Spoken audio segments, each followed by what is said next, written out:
Yo, get ready. We're about to get on in it. What's up, y'all? Dark with DLD After Dark. We got a really exciting guest today. So grab your favorite.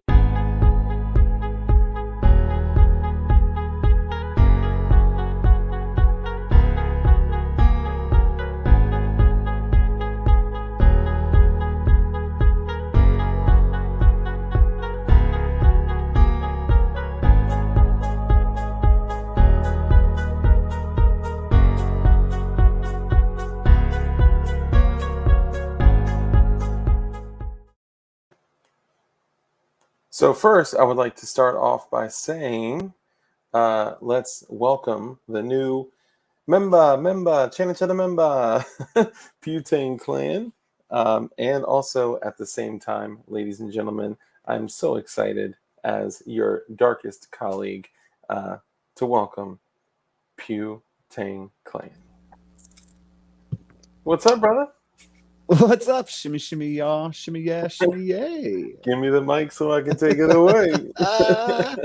Hey, do you want to break it to him that we're later than your usual broadcast start time, but it's because we already did half the show without him? So, I know. We just couldn't stop talking. Fucking couldn't find the... Yeah, we forgot to hit the record button, guys. Sorry. I know, man. Sorry. So we're going to wrap it up here, guys. Thank you so much for... Just kidding.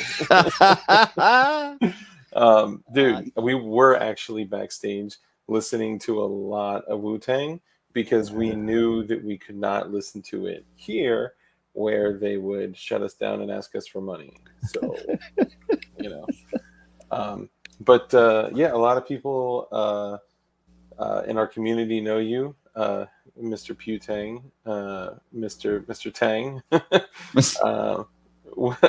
Do you prefer to be called Bob, or what would you like? Yeah, I prefer Bob or the ODB. I tried to make that stick for a minute when I first switched the Instagram to Oliver Drabington. It was Oliver Drabington first. That's my favorite name, and I wanted to sound distinguished. I thought at some point in my life, and it hasn't happened yet. It does. I'd meet someone. I'd be able to say, "Yeah, Lord Drabington at your service, my lady." But that hasn't happened yet. Lord Drabington. That's your service. I did not stay at a Holiday Inn, but I have been rewatching Peaky Blinders from the beginning. So, nice. Dude, I swear, like hearing that name, the first time I saw it was on Instagram, and I saw Oliver Drabington, and I just feel like that name can only be said while you like tighten up a tie and fix a collar, you know. Good afternoon, my name is Oliver Drabington. Yeah, I almost bought a monocle the other day. I know exactly what you mean. Oh, yes. I mean, that's got to be like stressing on your eye, though. You know, the monocle, yeah. Did anybody ever really wear one all the time besides Mr. Peanut? I mean, was that like a thing? Maybe. I mean, think about like when they get drunk, their monocles are just falling out all over the place. You know, that's why they were on strings. They always had a little chain on them. Yeah. And, I doubt anyone wore them all the time, like Mr. Peanut, but he does look fancy. He does. No blinged out chains though. I wonder why. Do I look super red on your screen, or is it just me? No, just you. Okay. Your lights are way cooler. My batteries are dying, so you guys get the little. This shit's on plug-in, man. It's $4.88. Walmart had available. $5. You want some? I'll bring you some. I gotta order some T-shirts since it's almost Christmas. I'll probably forget, but I'm gonna say it here. So when I don't bring you a T-shirt in December, you and John and everybody, I was planning on getting. I don't know for everybody. I gotta ask Jordan who else coming, but planning on bringing everybody something. Dude, I'm if I could, I would literally bring like 30 semi-auto keycard shirts and just pass them out to everyone. We didn't brand them DLD though, and I didn't want it to look like, I guess like that's like a troll to the ATF, right? Right. But so it's like I don't really like we want it to be like kind of clean and just like unbranded, but thinking back on it, like, dang, we could have put like a DLD like in the back, like over here or something. But you know, I'll bring some for y'all. Maybe. Yeah, it's gonna be a good time. I can't. Are you a hugger? I'm a hugger. Yeah, so I'm a hugger. You've been warned. You might have to like check me away. I'm cool with it. I mean, you look like you're like 6'13" and like I'm not. I'm barely 6 feet, 200 pounds soaking wet. In case you're wondering. dang. Yeah. So I'm about 6 foot and I'm like 240 something. I'm almost 250. I'm a big dude. Flying You're Rich. 2X, right? That's what I Yeah. think you are. Okay. Yep. Sure. I think Crump's the same thing. I'm gonna get a handful of 2Xs and XLs. Give Hell some to yeah. whoever else is there too. I still got 2 fresh JSD supply shirts with like I had to rip this off tonight because of the travesty of what happened to my semiotic card shirt, which I will tell you guys. Unfortunately, it's sad, but I literally pulled this off and just like threw it on right away. I'm keeping 2 JSD supply shirts messed with. With the label on them that I'm going to be not raffling off. I guess they'll be like being given away to subs for the 2000 sub giveaway, which I'm actually getting to pretty quickly. We're at like 1920 something, so getting close. I seen that. You're at 0.9. Who just wants to know what I got printing cool? Don't worry, it's nothing really cool. So I can. And spicy. Actually, in between prints, I've been printing. Right, you can't just make pews with 3D printers, guys. You can buy all kinds of crap that you might find on Wish or Amazon, or you can print it for like 50 cents. Oh yeah. This is a parts bin, and I got to take these supports out of here. But I fit 4 different sizes of bins for slot wall. Right. So these little hooks here. This is to pop into your standard slot wall, and I'm just gonna have. Right, here's my extractor plungers. Here's my extractor springs. I'm just gonna have like. My shit's finally going to be organized, man. Right now, it's in like those little hobby type drawers, like a rack of like 30 bins. Bro, you're that organized? No, I'm not right now. That's what I'm saying. Well, kind of. Yeah, I guess kind of. I mean, if you're in whatchamacallit, like hobby drawers. Oh, my headphones are going to come unplugged. So my wife was like, dude, Dark, you need to do something. Like, you're like, our daughter comes downstairs and is like tripping over gun parts in your gun room. So she was like, I got an idea. And this is where it should have stopped, right here. And she's like, I saw these bags on Amazon. So I got like a dozen of these bags just like chock full of like random parts. But I got like an AR one, a Glock one, like 5 Glock ones, but you know what I mean. You'll get there, man. I still and these will really help get that all deployed out, but I've still got like 3 boxes that just have the stuff. If I'm building, they're just basically by size. I got like a cardboard box of 9mm stuff, a cardboard box of 45 ACP stuff, a little plastic random bin that my wife brought home from work full of SIG parts. So yeah, this is the beginning. This is going to be, and then some of them are organized in that little drawer deal I was talking about. But most of the time, I'm like, I build something. I'm like, I didn't need any of these, and I just drop them in a box beside the bench. So I know exactly where you're at. So I had to go back a second because I got excited because you had said, a bin that your wife brought home from work full of SIG parts. And in my head, I was oh my God, she didn't bring up. Look at all these SIG parts I got for you. No, wouldn't that be great to? Yeah, no, she's got a good job and she likes what she does, but she does not bring me bins. Yeah, I was like, where does she brought the bin home, and it was just laying in the garage, and I had a handful of SIG parts, not enough for a full LPK, and tossed them in that bin. But yeah, that would be amazing. Oh, bro. Yeah. So tell everyone about you, who you are, what you do, what you're known for, and all that fun stuff. I'm Bob. I guess what I'm known for now is what I guess trying to help people like me, I think, or like us. Build their freedom, build their own pew machine at home, man. And I didn't think this would get this big. I think I told you the other night when this started, and you kind of described it succinctly, what you were talking about with some of the 320 build videos that you saw. I mumbled. I mean, there was no videos of any kind back when Polymerades first came out, when I did my first one. But as I went through subsequent ones, right, and I'm kind of a perpetual student, I guess. I like to gather all the information to avoid as many mistakes as I can. And I saw, some channels growing, right? There was more and more stuff on YouTube or maybe out on the internet somewhere else. But everything I looked at was either too much, right? Took an hour to do one part, or didn't focus on the part that I felt that I knew I screwed up, right? I already done one or two of them. Like, well, this dude just only spent 20 seconds talking about this and showed it from way back here, right? So they're all either too far away or take too long. I was like, well, this is useless. I just watched 23 minutes of this, and you didn't show the one thing that I needed. God, it drives me crazy. Yeah, and the more I started helping friends, and family members try to build theirs, get in a car and drive to a buddy's house to help him, and didn't yell at him, but found myself frustrated. Like, well, he could have done all this before. I wish I had been here, been able to talk him through all these things, or finding mistakes that could have been stopped. I was like, you know what? I'm just gonna make a video of what I know goes wrong, what I want to see close up when I'm doing it. And just be able to send that to them. Yeah.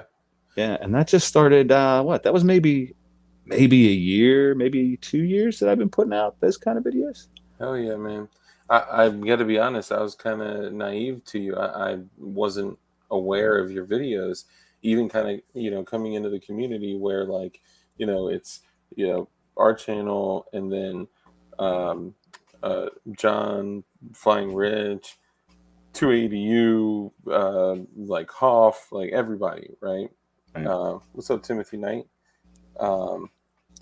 What's up, Dark? What's up, Pew Tang Clan? Y'all are my boys. I watch all y'all's ish. Anyways, Pew Tang, I built my IF-17. It gets locked shut with a live round. What the hell do I do? Not my first build, but first time problem. Interesting. Oh, wait, hold on. I found the comments. You told me the other day not to get stuck in the comments, but here I go. It's a dangerous what you said, but I kind of want to read it. I'd love to answer it. Yeah, go ahead. Where's that? I don't want to make you read it again. No, I'm here. I'll put it up on screen. Oh. Lock shut with a live round. What do I do? Bro! Oh, you don't want to hear it. Dude, you go to the range. No, should I not even give this advice live? I'm just kidding. Well, you could say what you would do. I've been there. I stopped somebody from, maybe they weren't going to shoot themselves or their buddy, man. But, and this was just, what did they have? They had an M&P, original M&P, not a 2.0, an M&P 40. And I saw these two dudes trying to wrestle open this slide as I just came upon them. I just arrived at the range, set my bag down, and turned over because I saw some jerking movement. And these guys are trying to bang this thing open. I don't even want to. Normally, if something's locked shut or stuck, I'd take the pins out and pull the slide out. I don't even do that. As bad as this sounds, what I did with theirs and what I've done before is literally get a vise, man. Call somebody with a vise, keep the finger off the trigger, put that thing somewhere safe, and get a vise. I've viced my slide and then hammered the frame, if that makes sense, just to get that thing to unlock, pointed down range. I've done it right on the bench. Wood screws is what I did with mine. I literally wood screwed my drill press vise to the bench, viced the slide in, and hammered the frame. It eventually came open. And again, it was pointed down range, and that slide was secured. So even if that thing discharged, it wasn't going anywhere else. Yeah. Those dudes, theirs wasn't as hard. I actually put the corner of their slide, right? I was like, hey, guys, do you mind if I take really, I was scared that they were going to put a round in me. And I didn't want somebody else get hurt. It was like, can I take a look at that? And I just put it on the edge of the bench. Again, it's 2 or 3 planks of wood, the bench at my old range that I belong to. Stuck that against the wood. And pushed with this arm and just bashed myself in the back of the hand with the other one until that frame popped and that round came out. And it turned out, I don't remember what round they had put in that 40, but it was not the right round. It wasn't a 40. No. Yikes. No. And they left after that. Thank goodness. I was like, guys, you got to be more careful. I don't know how this got mixed in with your 40, but look at that head stamp. That's for sure. Yeah, I can't remember what caliber it was. Dude, I was sweating. I was terrified. That's one of the few times I've actually been scared that I was either going to have to render first aid because someone was going to shoot themselves being stupid or I was going to get shot. Yeah. Anyway, I had man, a similar that's situation. That's that's. not a comfortable thing to go through. And then after that, you're going to look at the usual stuff, right? So you're going to look at Extractor. your takedown lever spring and your recoil spring channel. What could be pressure up from there, just adding some. Personally, I'm thinking more where the barrel hood and the barrel lock up, if that makes sense, right? When it comes up to lock up, burrs Where right the there. slide in Yeah, the that barrel. fitting's just a little bit tight, right? Where the barrel comes back and the top of the barrel, right, locks in. That joint right there is probably just a little bit too tight. And you could wear it in. I'm assuming maybe you do have dummy rounds. It might just have been an accident, man. But I see a lot of people in this situation that didn't do any testing beforehand, right? They just get out to the range and put that first round in and get stuck. Not that is Timothy, but yeah, Timothy, that's what I do. Hopefully, God bless you. Be careful. Be safe. But yeah, get yourself a good vice that slide down, and bang that frame forward. I have a pretty unsettling confession, and I want you guys to, reserve your judgment when I share this. And Bob, obviously, I'm sharing it with you, and the class will hear it. I don't own a vice. I don't own a vice. I don't own a bench vice. I don't own a Miami vice. I don't own. I don't know vice. I've built everything on my lap. Like, wow, that's there's nothing wrong with that. But yeah. for $18, I'd like to see you in a vice, and I might forget, but if I need to, I'll buy you one myself, since I'm going to see you in like a month and a half, man.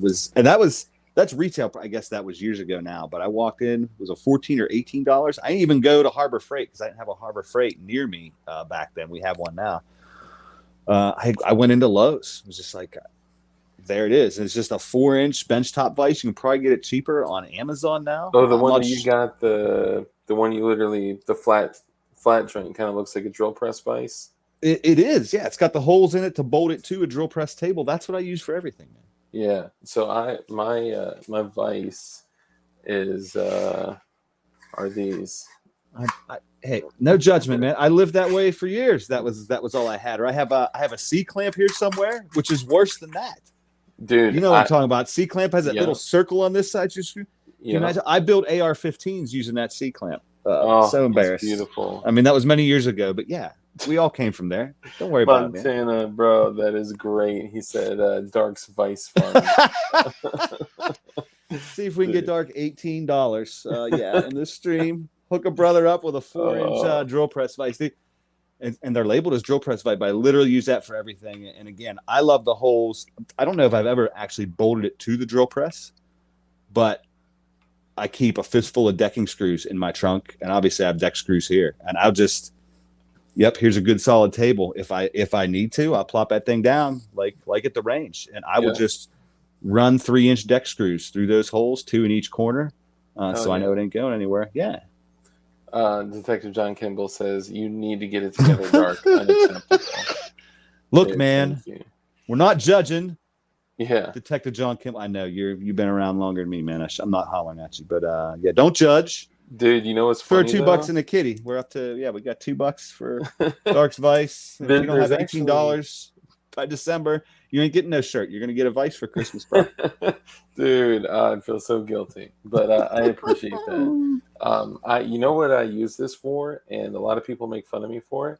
For the longest time, I lived in an apartment, and when the wife and daughter went to sleep, I couldn't be, while I was doing my builds, I couldn't be like banging on pins, right? So I literally would set pins in Glock frames using this, and it would work like a champ all the time. Absolutely. ARs, and people are like, bro, like, how do you, run me through that one more time? But anyway, the couple trigger shoes I replaced, I used a C clamp for way back in the day to put the little roll pin through. Right, I popped the old one out with a hammer and a finishing nail before I even had any punches. Yep. And just get that thing started with my regular claw hammer and put the C clamp on both sides of the trigger and choo choo choo. Yeah, and if you do it smoothly, you could even put some electrical tape or painter's tape on your lower. I use this to drive roll pins as well. Bruh, we're the same. We're the same. That is awesome. And I think that's why I connect with your videos so much, man, because like right after like I started getting, into your videos, I went to Home Depot the other day, and I accidentally bought some cutoff wheels that are the Easy Connect They'll for do a fine. Dremel, Yeah. but I didn't have an Easy Connect. So No. naturally, I had to go get the Easy Connect piece, right? And a whole bunch of other stuff. I got some. I build like fireworks and stuff like that. So I had to get some like epoxies, some hot glue, some stuff like that. And I uh, I saw that 4-inch drill press vise, and it was like $29, and I was Oh, like, is it? man, No, it probably well, went up. Well, it was years that ago. I bought yeah, that mine. was at Home Depot too. Home Depot maybe a little bit more, Eh. but Aegis Gun Care just contributed $5 to the Vice Fund, guys.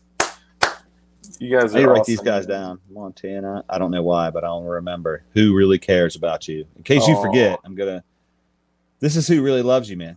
This you is know what? your hour of need. I'm just kidding. I I can know you'll make a get one shirt. eventually. I can make a shirt that says like Dark's Vice, and like make it look like Miami Vice, Dark and then Vice, put like bro. yes, and then put Oh, like Montana, please. Aegis, Aegis, thank you. And Aegis also contributed a couple cleaning kits to the 2000 sub giveaway. So stoked about that. You guys are gonna get some chance to win some super dope gun cleaning stuff. Mm. Oh my God, Rich brother, this is too much, guys. Thank you so much. My wife is yelling at me saying I'm being loud. Yeah. Actually, I don't know where everyone went. I heard some people shuffling around at my house, but now they're not. Can I Rich, contribute thank something you, to brother. the giveaway? I was Oh, gonna you're welcome to, mail man. this to you. Speaking of things that, all right. So is this off topic? No, I guess not. So back to the SIG, and I need to go pin a comment. I don't know if I told you the other day. I'm not redoing the whole video, but this stuff, Tap Magic, Mm-hmm. is maybe one of those things. Maybe I look at Tap Magic the way you look at a 4-inch drill press vise. Okay. Like, I don't need that crap. And I can't tell you how many people have either DM'd me and said, hey, I'm looking at this, or hey, you should use this instead of 3-in-1 oil is what I use in my P320 video, right? Yeah. So who was this? I'm still doing this video. SIG 80bitkits or something.com sent me a couple of these, and they include that little bottle of Tap Magic. Really? Dude, I've been wrong before, man. I did some terrible shit in my 20s, but I don't know if I've ever been more wrong about adding a tool, or in this case, a chemical. Dude, in the video how I'm going in over and over again, right, with light Yeah. pressure, Yeah. using that same tactic. This shit, and these bits too, so maybe they're a little bit better bits. I'm not kidding you. 2 passes, the same amount of pressure. Wow. Zero. I drilled what? I drilled them up in 30-ish minutes. Wow. And that's with unchucking the bit, you know what I mean? Taking it, loosening up the vise, moving it around, flipping it over. 30 or 40 minutes, I drilled all the holes, man. I couldn't believe it. The first one went through, I was like, all right, that was probably just a super sharp bit or a soft spot in the metal. That was weird. Yeah. That Tap Magic's legit. But, yeah, what is this? This is a set of, whatever. You can do it later. This is a set of bits. I think there's high-speed steel, but they're supposed to be pretty good. I think he retails this one for $40, but it also comes with Tap Magic. I'll ship that to you. I'm gonna write down right now. Make sure I do. Throw that in for the giveaway. Thank you, man. I appreciate that, dude. And I know, oh my God, dude, like a gang of super chats just came. Guys, I really appreciate it. Y'all don't have to go that hard though. Oh my God. Zach Card, $20, bro. What happened to Zach Card's video? I'm upset about my video today. Yeah, what happened, dude? Send your SOS. What happened? But thank you, Flying Rich, Montana, just everybody. Aegis, you guys are awesome, man. Thank you. That's more than enough for the for the Vice. Yeah, it covered you. Wow. And then the GD Bacon. Hey, how can I not contribute to a Vice fund? Thank you, brother. Thank you, Bacon. And oh my God, Luminous, brother, Miami Weiss. Dude, you guys are incredible. Ting Ting, you're still watching Flying Rich's printing, like live action. Yeah, the Metal will Mario shut up. Yeah, for sure, man. You gotta take it easy there. General Corn Pop Yeats, 7.92. Is that an accident or is that 8mm Mauser? Hopefully, with all these donations, you don't have to send money to China. You deserve better than Harbor Freight. I'll take anything, dude. I mean, look at them using. I'm using polymer and a Chinesium stick with a trigger on it. But thank you, Corn Pop. I appreciate that. And by the way, I don't know if you guys know this, but Corn Pop was a bad dude. So, Was a bad dude or is a bad oh dude? my God, Zach. That's what Joe Biden said. Bro, you just gave me $50? Bro, you're totally throwing me off my game right now. Zach! Zach, you know you can't do stuff like that. Does Zach do a thing? I need to buy some more things from Zach, I think. Dude. Am I thinking of the right Zach? Is it Zach? Zach does a thing? Toxic Patch Toxic Patch Co? Yeah. Bro, you just had a baby, dog. Dang. Dude, thank you, man. Holy moly. Dean, you better bedazzle that vice. Dude, you guys are like too much, man. I don't even know what to say. Like, is there a return button? Can I return some money that I don't need? It's more than enough for advice. All right, stop it. Everybody stop giving Dark money. I know, stop. That'll wrap it up for the begging portion of the show. Yeah, for real. Guys, goodness gracious. Thank you. Montana said, gonna get a dope ass vice now. Oh, you better, man. you better keep track of that. We gotta hunt around, get you a real one. Dude, so I half this goes to light dark. Yeah. So funny thing, I actually went to a client's home in like my like professional like real world job that I do, which is a federal agent. I'm just kidding. Obviously. Yeah. Oh my God, bro. Zach Carr said, "You know how much money I make in 1 minute off of one drop?" Damn, Zach, it's like you are balling. He's like switching accounts and he's like sending money from different accounts and shit. Dude, better build a Glock. Hell yeah. Goodness gracious, dude. Thank you. And by the way, just so y'all know, I don't know if all of you guys are aware, but at midnight, so in less than an hour, the patch drop for the PWEDC patches are going to be available through Instagram. So just DM me, and you can pay any way that you want. And from tonight at midnight, so Halloween, to the 15th of November, they'll be available, and the patches are $10 shipped, so $10 flat.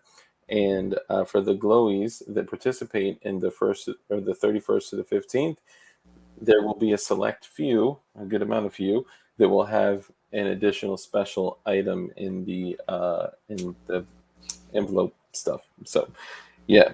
All right, now everybody stop giving me money and let's talk about Bob.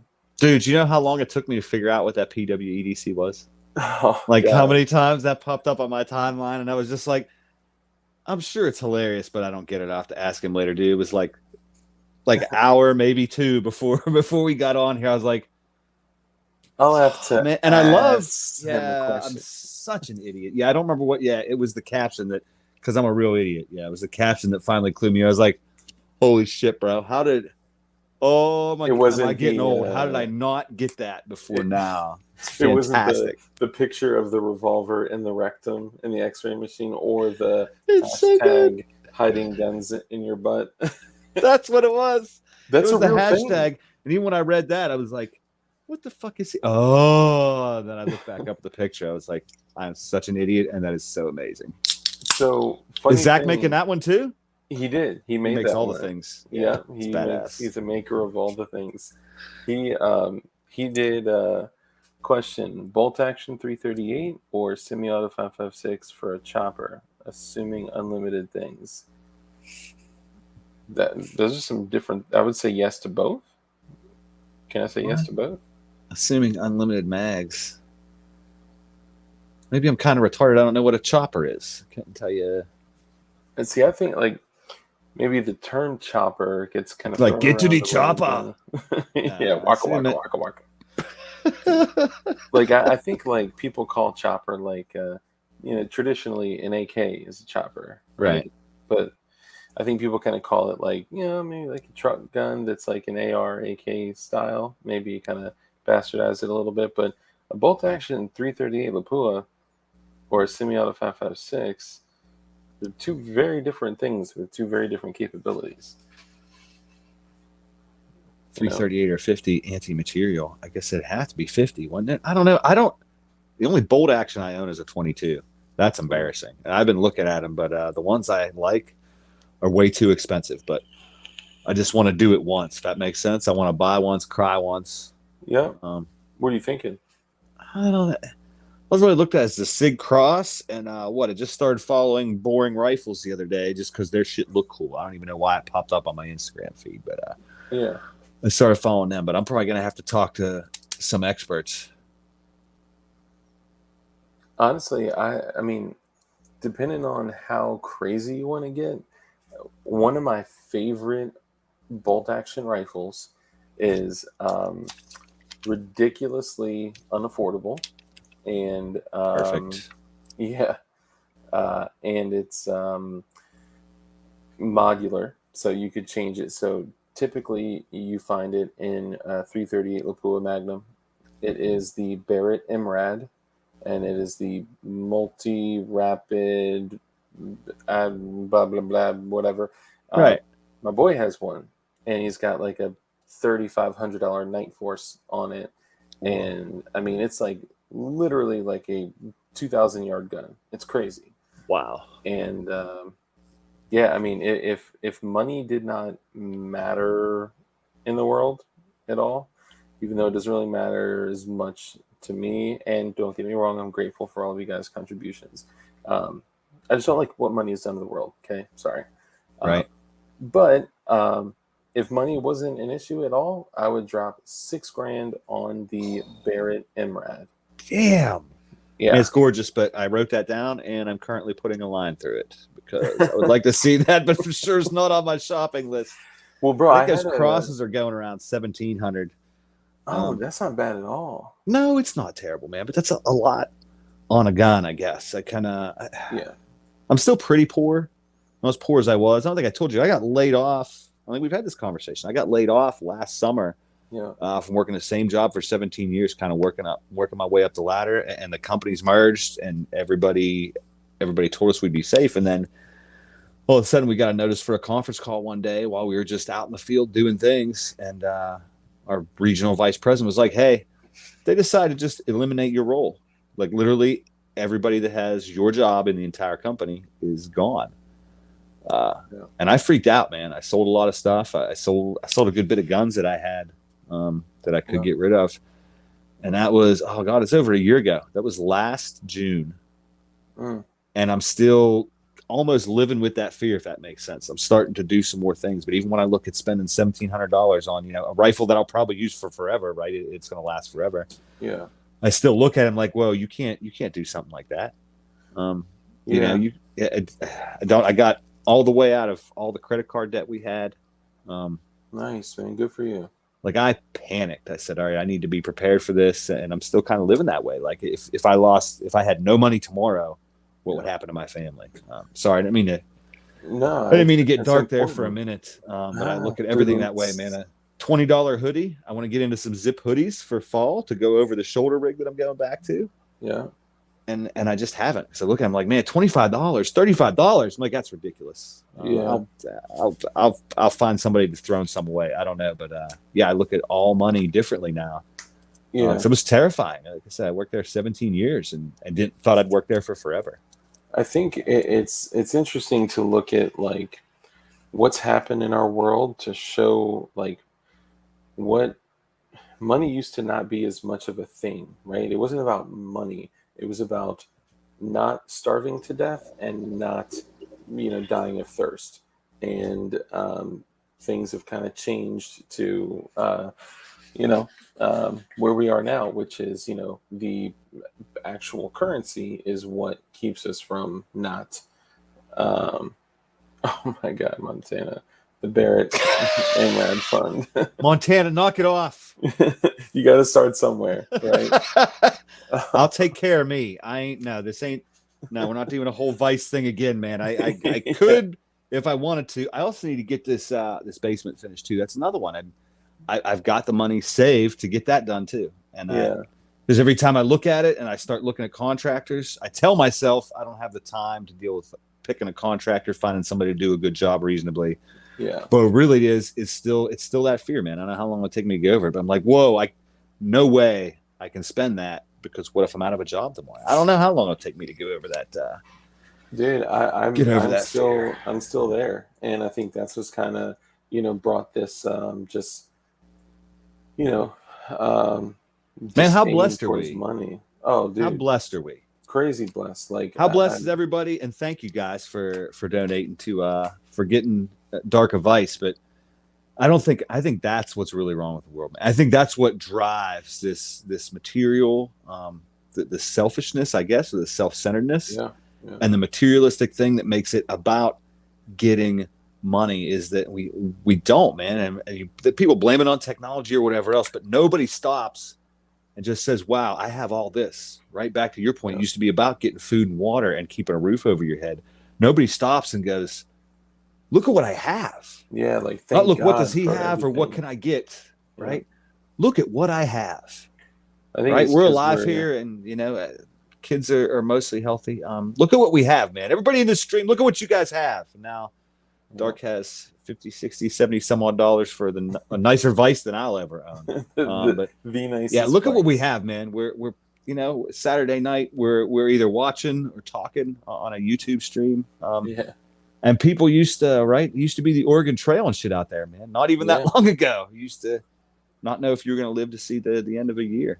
Have you seen that meme where it's like this guy? It's like the Oregon Trail cartoon, and this guy is like, "Hi, I'm Terry," and then you've died of dysentery.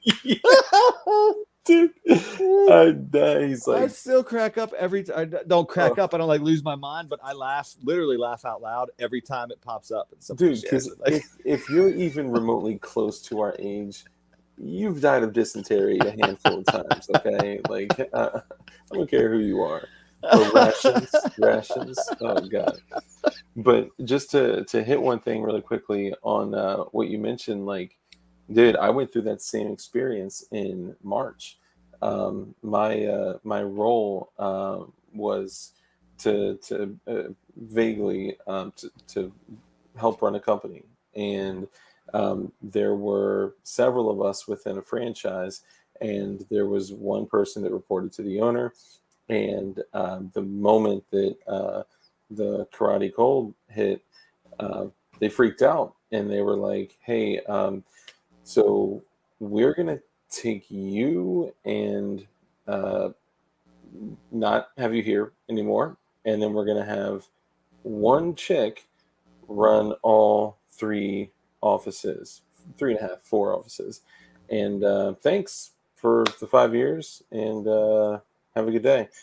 And I was terrified, and at first, like, it was kind of like my ego was like, all right, well, fucking, like, I'm just gonna go get a job somewhere else doing the same thing that I'm doing here, because look at me, like, I do all these things, and that literally 2 days later, I get an email from my daughter's school, and it was like, due to the Karate Cold, we will be shutting down, until for all further notice.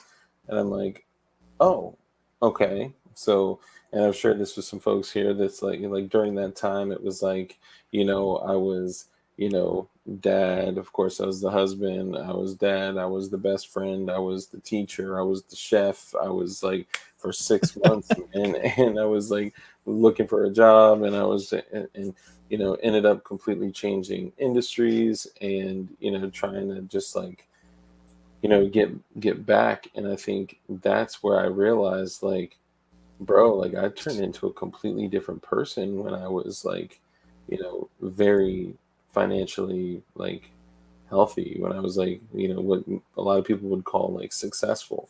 And I don't know. I don't like what it did to me. Now I also understand the need for income. Like I get that, but it's totally changed my perspective on, what we need actually, like coming from a place of like gratitude, appreciating what we have. And I also sold a bunch of guns, and you know, yeah, so I'm building my way back to like where I was before. And so we're probably not too far off from each other, brother. I'm literally building back. Yeah, because I mean, the ones that Yeah. I could sell, right? Some of it was parts and slots and stuff, but it was essentially everything I had that was serialized. Yeah. Almost, I have very few regular FFL transferred Yeah. guns now. As I've replaced those, it's been with a P320. It's been with a Polymer 80 or an AR-15. Yeah, I'm never getting back Yeah. there. And back to blessings, man. That was hard to see.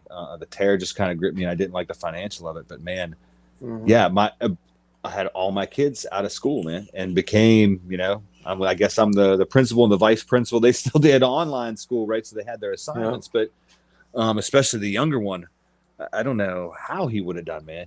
My wife usually does most of his homework after school now, or in past years.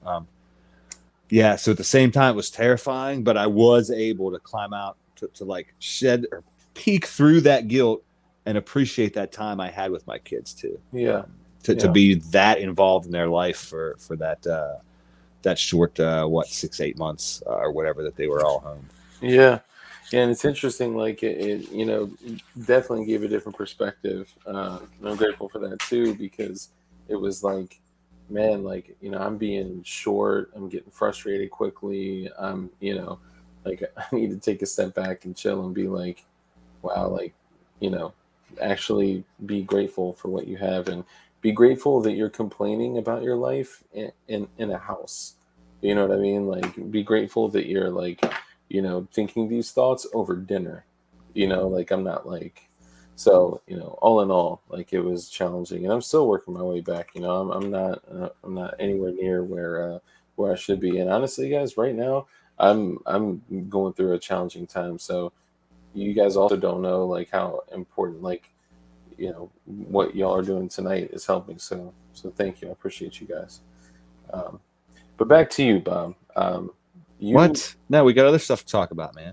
Or are you just Yeah, but I I like got learning to toss about down you. the no, here we'll do it fast, man, because I don't know. I just want to keep talking, man. It's Yeah, man, let's that's do the it. problem. That's why I never leave anywhere on time.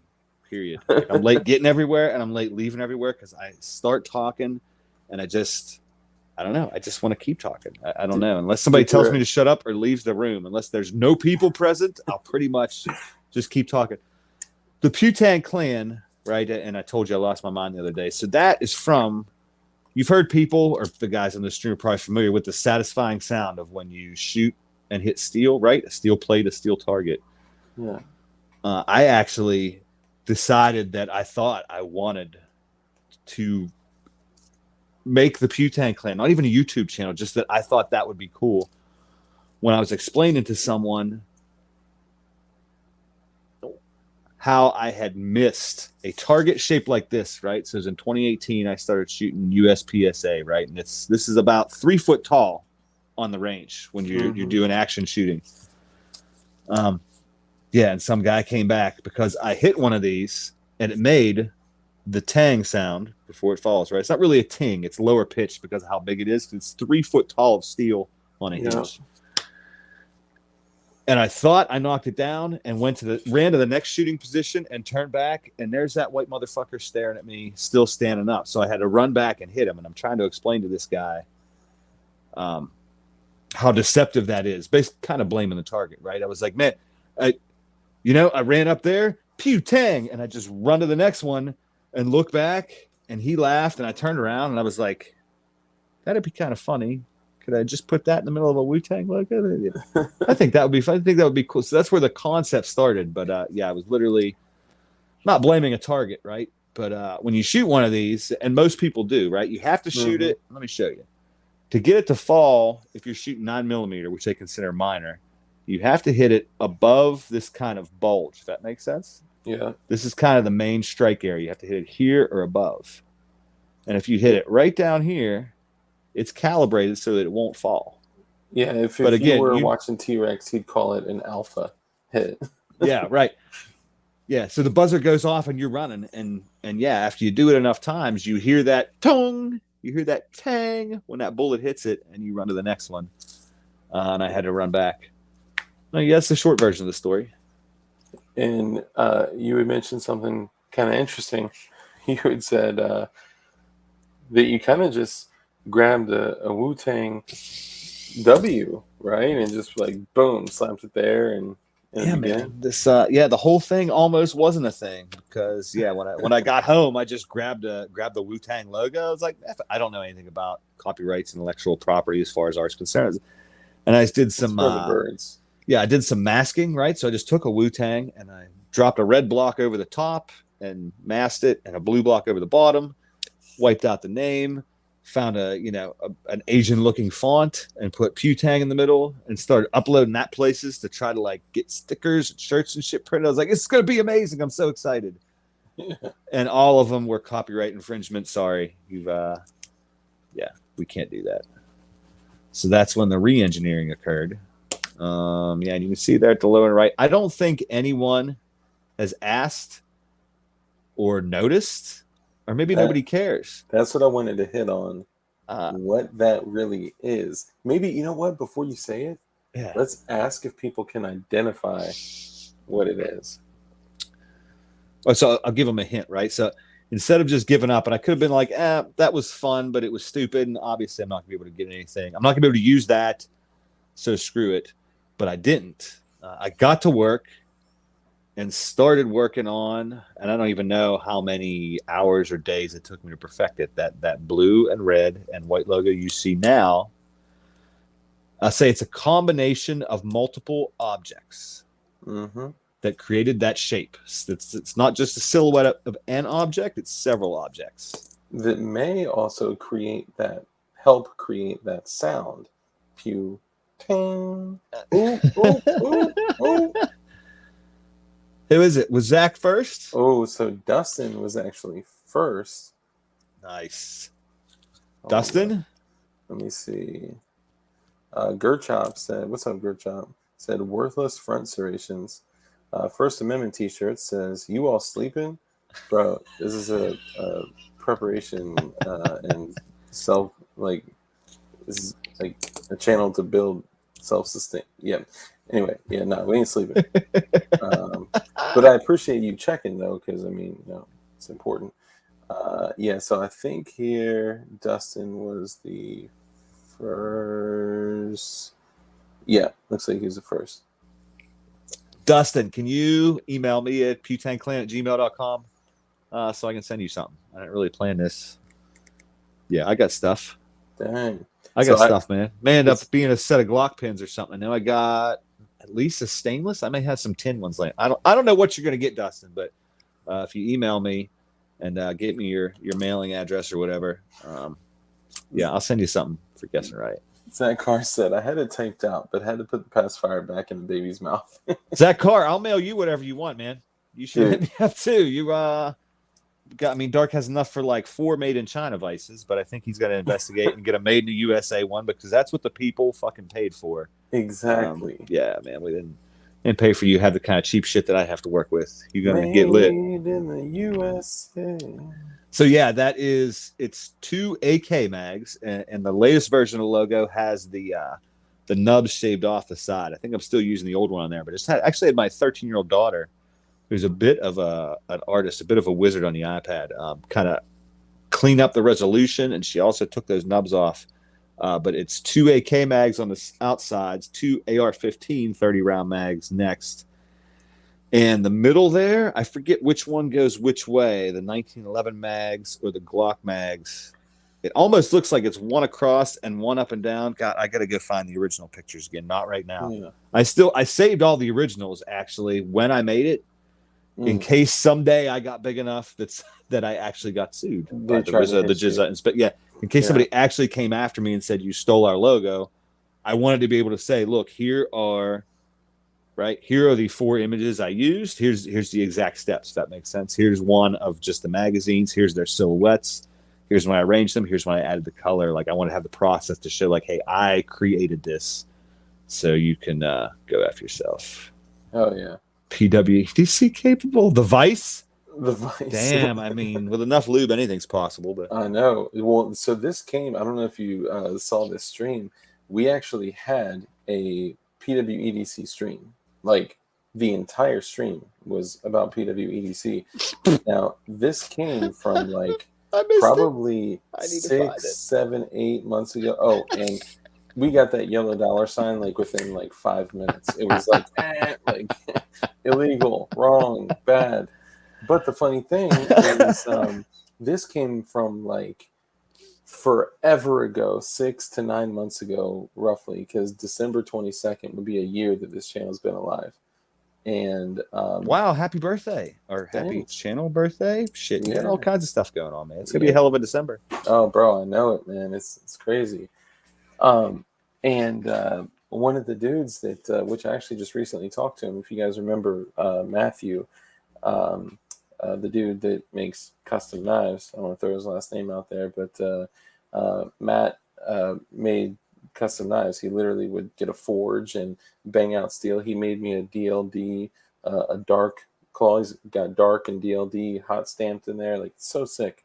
Wow. But we were talking, and one day he was like, yeah, I mean, like, EDC is dope and all, but like, what happens if you get frisked? What happens if you get, like, if you don't carry a handcuff key, a razor blade, and a single match, and a cigar tube, you know, like, and then from there it was like, you know, prison wallet. Then it was like prison wallet EDC. Then it was like PWEDC just blew up.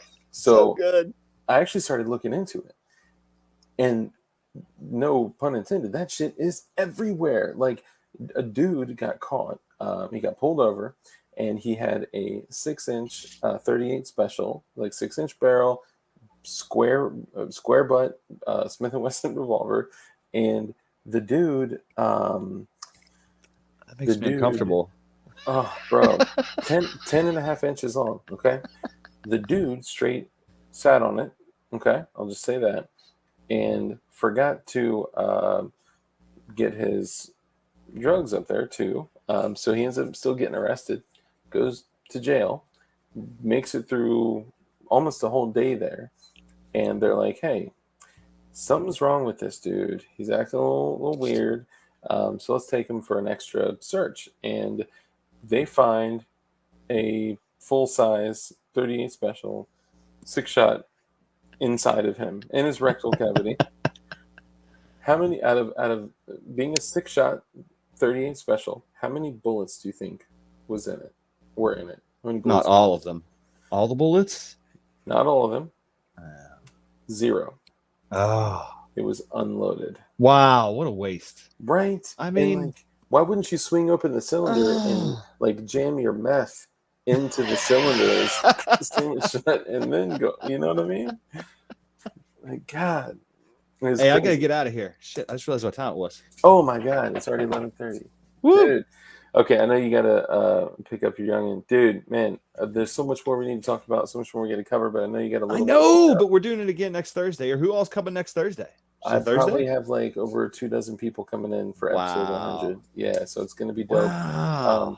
Let's have you back on, because there's so much other build stuff we need to talk about. But I know family comes first. You got to go pick up the little one. Anything else you want to share with the folks? No, man. I love you guys. This is the best, right? I don't watch a ton, but I watch all the big names, right? You, John, 280, your live streams and the comments after whenever they're posted. This is the best group, I think, anywhere on the internet, man. And I cruise a lot of forums, right, for educational purposes, right? Yeah. Because of what I do and what I'm passionate about, I'm all over the place watching people interact, I guess, digitally. This is the best crew. Dude, thank you, man. And I know you got to run, but we give every single guest the honor of naming the live stream. So you get to name this whatever you want. Is it not already? I thought it was. Is it not going to be Tyga style? I mean, we It's, we can keep it. We can add to it. We can change it. We can name it, yeah, no. poetic, which which is PWEDC. PWEDC Tyga style. Keep the Tyga style, man. You got to. I'll I definitely think. do that, man. I You think. got it, Yeah. dude, brother. Thank you so much for coming on, man. I'm sorry we gotta cut it early, but dude, you're the man. You're No. the shit. It's a Everybody, blessing. go sub to Pew Tang Clan and check them out on Instagram, on everything. Where can they find you? Pew Tang But Clan. yeah, I'm Oliver. There's a Pew Tang Clan on Instagram, but I'm mostly on Oliver Drabington and Pew Tang Clan on YouTube. PewTang.com is kind of the home. And I just moved the YouTube playlist buttons for the 320 playlist and the Polymer 80 playlist if you're trying to build something. I just moved those up to the homepage in case somebody shows up at the website and that's what they need. Bing bonk. It'll take you all the way to YouTube and you can go the whole way through it. But before I go, I want to thank the Dark's Vice founders crew again. Montana, Aegis Gun Care, The Goddamn Bacon, Flying Rich, General Corn Pop Yeats, BV Luminous, Zach Carr. Did I already say Zach Carr? I should say Zach Carr 3 times. And who did I miss? Dean? Dean, yeah. I miss Dean? Is that Dean? That's Dean. Thank you guys, man. You guys are the real ones. Hell yeah, you're the cream of the crop. But yeah, this is the best group ever, Dark. You're one of the best young men I've met digitally. I can't wait to give you a big wet hug. Oh man, in about a month and a half. I can't wait. I don't know why it's wet, but I'm excited to find out. You will. You'll love why it's wet. I mean, you might not, but it's happening anyway. Hell yeah, man. Dude, thank you, brother. Appreciate you coming on. We need to do it again, and I'll see you on Thursday. All right. Thank you, everybody. All right, brother. Stay safe. Hell yeah. Peace. Dude, that dude is like just a freaking treasure. And man, a wealth of knowledge like I cannot even explain. And this is one of the things that he hit on. So he was saying, we're probably going to see him here in chat in a minute. Wet hug. I started looking for videos, right? When I first got the 320, because I've built ARs, I built Glocks, I built all sorts of stuff. I've even been a party to like AKs being built, but I've never built a 320, never owned a 320, never. I don't even think I've shot a 320, honestly. And it might be raining. That could be the reason why it's wet. And I was like, well, I need to do some looking into this. I've looked into some of it. I saw John Crump do his thing with his 320. But I'm pretty sure he just literally took a sledgehammer and was like, whack, whack, cut, cut, like with a hacksaw. And he's straight up gangster.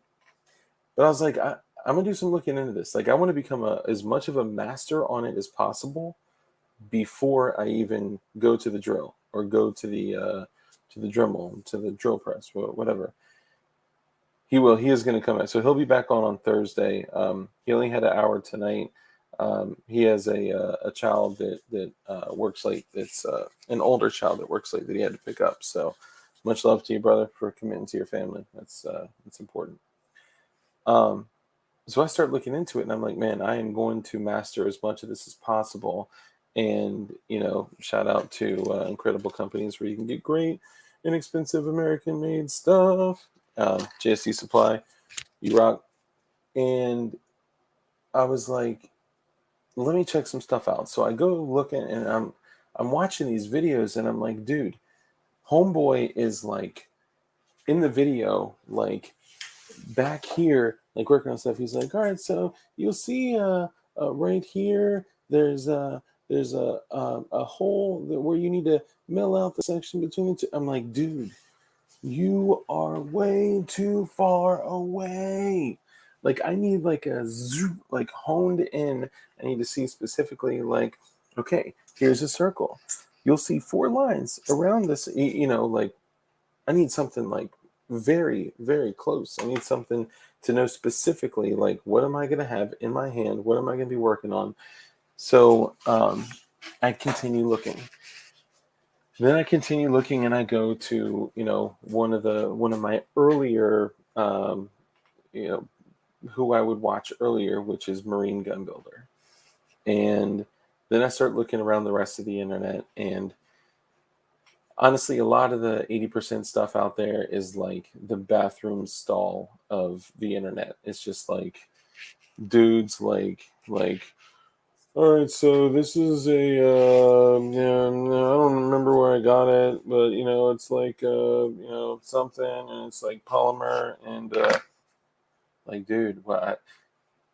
Remember that Pew Tang, actually, Sport Brand mentioned that he watched Pew Tang's build videos, and I was like, oh, bingo, need to check this one out because I've seen a bunch of his other stuff, his Glock stuff, and I watch his 320 video, and I'm like blown away. First off, he starts and he's like this.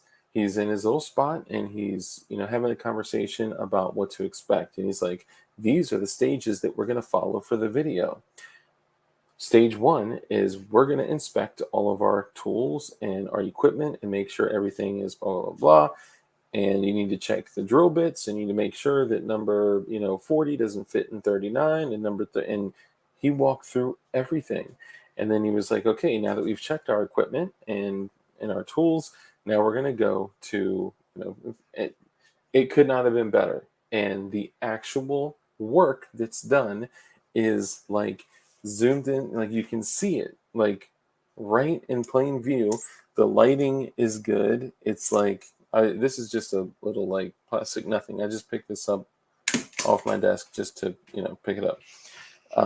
But like you can actually like see in it, so it's like stuff is like visible, and I was blown away. And the amount of attention to detail, and the fact that he was like walking you through not only drilling and cutting, I do everything wet AF, especially drilling. If you start to see smoke, back off. Hey, I remember. Um, and I was just so thrilled with like, man, I am so happy that there's actually a video that I could watch. And as you go through, if you guys choose to build a 320, and somebody hopped on my affiliate link and bought a whole 320 kit, and I was surprised to see that. So thank you. There, Pew Tang, here, Pew Tang Clan. Oh, look up on screen. Pew Tang Clan has a YouTube channel, and he does 80% build videos, and they are the best videos on the internet, period. And you're looking at a dude that basically learned how to build watching Marine Gun Builder, first time quality with all the freedom protectors and stuff.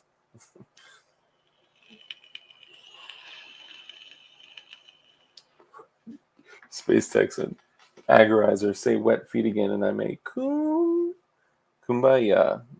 McDonald's napkins are just as good as tampons. Okay, good. Pew Tangs, Pew Tangs. Pew Tangs, Pew Tangs. McGirt, Hallelujah. Oh, for sure. Totally 10D chess. So I'm watching the video, and he has it broken down to, drilling and completing the 80% fire control group. Then he has another video that's assembly. Then he has another video that's slide assembly, and he just has it broken down like perfectly. So obviously you guys are gonna, and I'm just gonna say it publicly. I don't care. I'm just a guy that yells into a computer with less than 2,000 subscribers. So no one cares because only you dope ass individuals watch this stuff.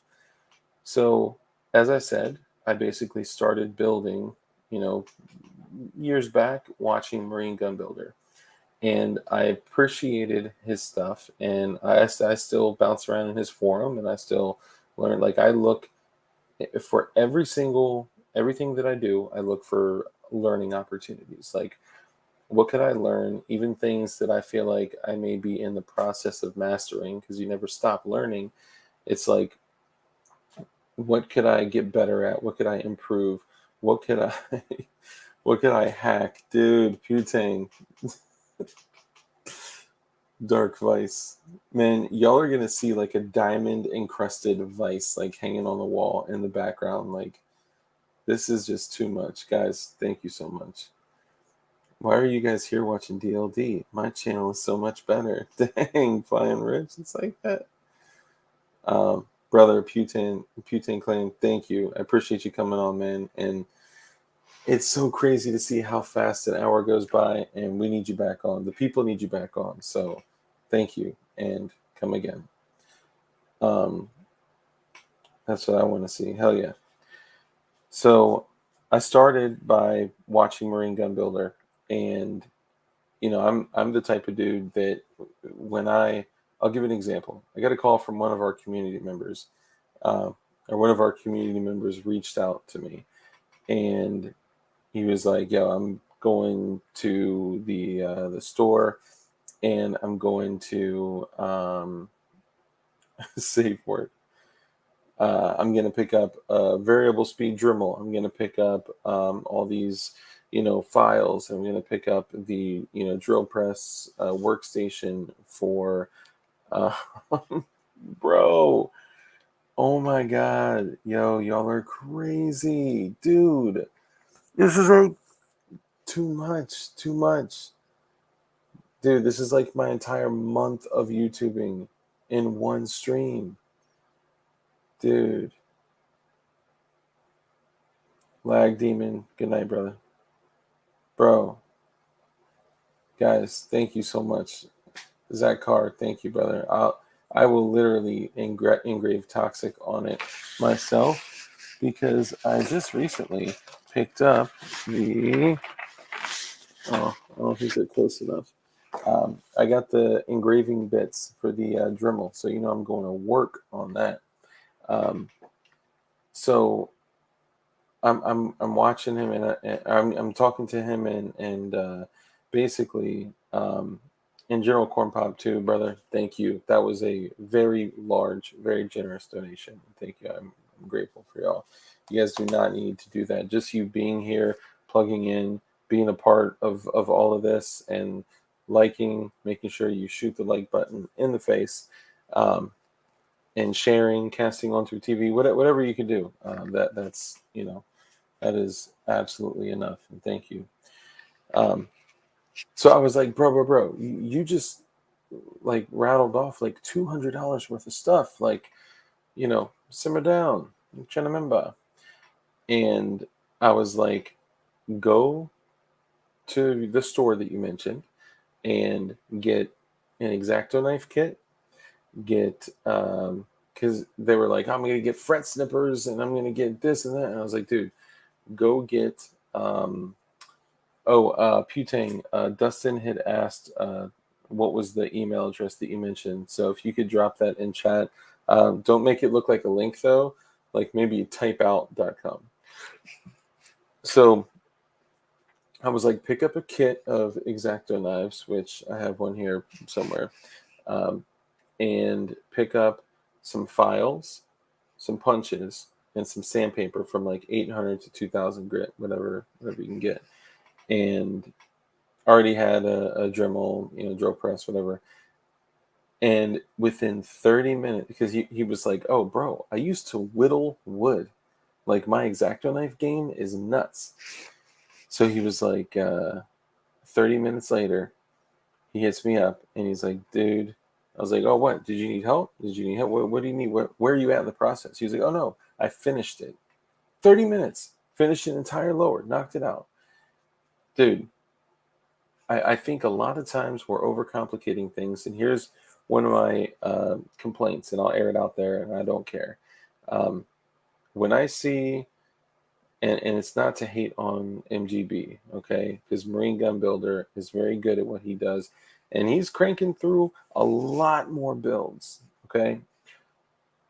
Now, for the guy that's looking to build one lower, the guy that's looking to build a couple units, whatever, when you go on Marine Gun Builder and there's a lot of excellent content on there, when you go into the forum, when you go into his website and all this stuff, and you start to see like, okay, so to do a build, you need this tool, you need this tool, you need the drill press workstation, you need this mineral oil, you need these files, you need the diamond grit, you need this, and it starts to like it starts to get like, okay, like this, like I understand that, if you're literally just cranking out 80s all day, like an assembly line, yes, all that shit is definitely, gonna aid your process a great deal. It's gonna help you so much.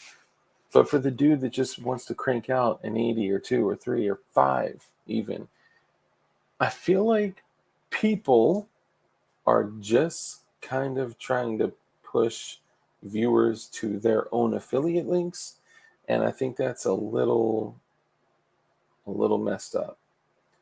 Like, you guys know me, like I got one affiliate link, and I'm very open about that. I'm like, oh yo, I have an affiliate link through JSD, and if you're going to order something through JSD, use this link if you want to support the channel. It gives a small, channel support, very small channel support, which I'm also very grateful for. Thank you. And JSD is awesome.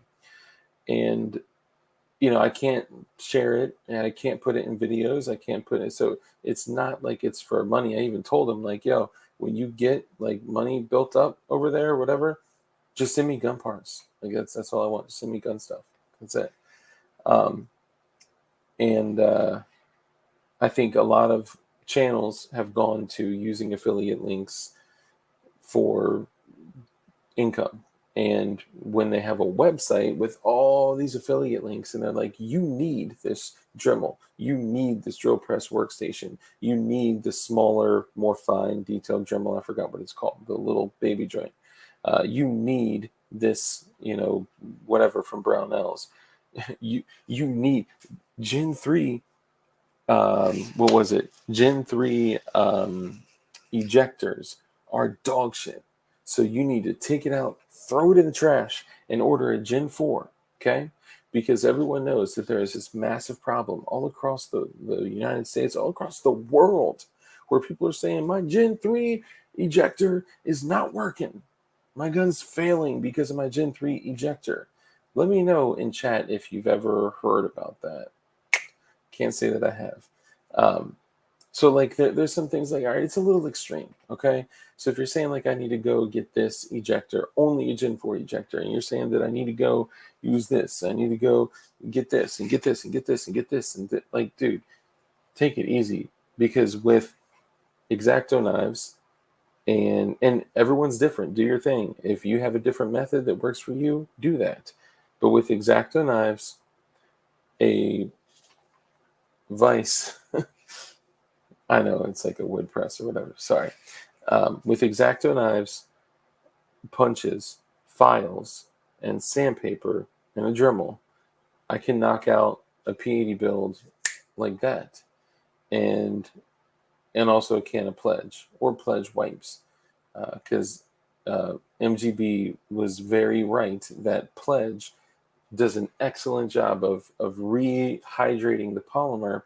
When you go through and you burn it up, if you use a Dremel to remove the tabs, then like, yeah, you're gonna burn it up. And if you are going to go back through and you're going to polish it up and you're going to whatever, then definitely using Pledge after you polish it up or even wet sanding and polishing with Pledge works really well. He also uses mineral oil. For me, I cut it as close as I can, and when I get it down, I hit it with some high grit sandpaper, and then you'll start to see it, like what's left over from the tab will show itself very, very clearly. And then you can either use a razor or X-Acto knife to go through and kind of get the rest off, or as much as you can. Then you can hit it with some files, some sandpaper, but definitely wet sanding is huge, and wet sanding with Pledge and polishing with Pledge, like that works so well. I've completely resuscitated a Glock 17 lower receiver that was destroyed. I'm like telling you, I destroyed it. It was caked on with this tan paint, like 3 coats of flat dark earth paint, and it was sealed. It had the clear sealant on it, and then cooked on with a heat gun. And I didn't want it tan. It was a factory OD green frame. Okay. I could not live with knowing that I had a factory olive drab green frame that was rattle canned FDE. I just could not feel good about that. If you have to and you have nothing, you can get the tools to bang a P80 out for under 100. Oh, for sure, for sure. I am using like the most hood Walmart tools like ever, ever. I don't use power tools except a drill to make my wooden parts. Yeah, and by the way, John Rice did finally create an Instagram account. It is Rice Tactical. I think it's with a space in between it, maybe an underscore. I'll check. Um, oh, and I see you guys hopping on the Instagram. Thank you. Yeah, if you are interested, um, make sure you follow the DLD After Dark Instagram because that's where the new patch drop is going down, and they're only going to be available on Instagram. So let me see. Rice Tactical. Here, I got him in here somewhere. That's a funny name. Oliver Drabington. Oliver Drabington. Yeah. Okay, so come on, he's in here somewhere, bro. Where they at, though? Okay, Rice Tactical. You're gonna have to tell me where it is, bro. I can't find that joint. Maybe it's all one word? All one word?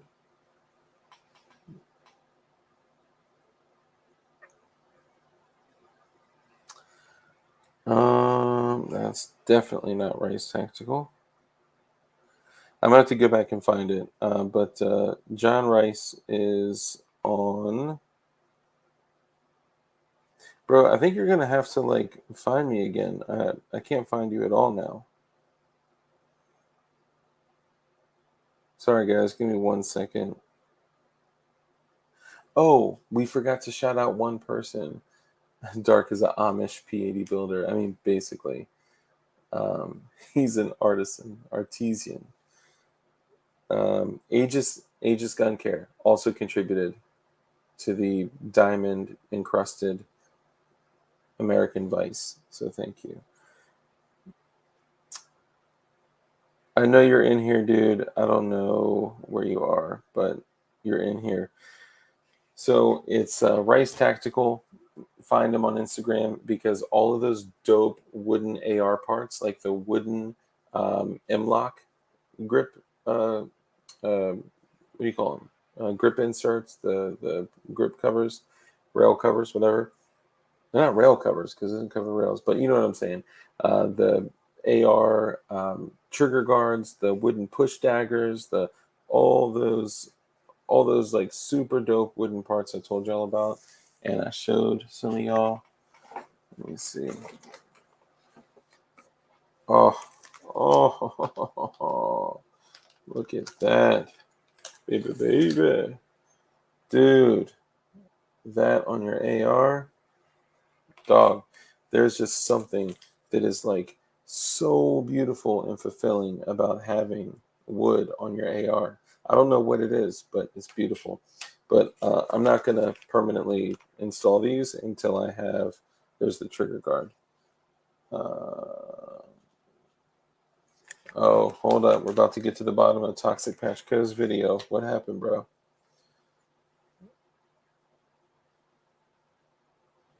Bro, for y'all hitting me up about the patch, you gotta wait till midnight. I told you. Oh, yeah, about that.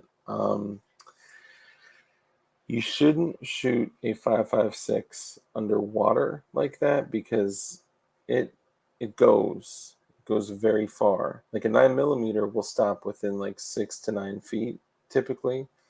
5.56 goes. So hold on. Give it a second to adjust.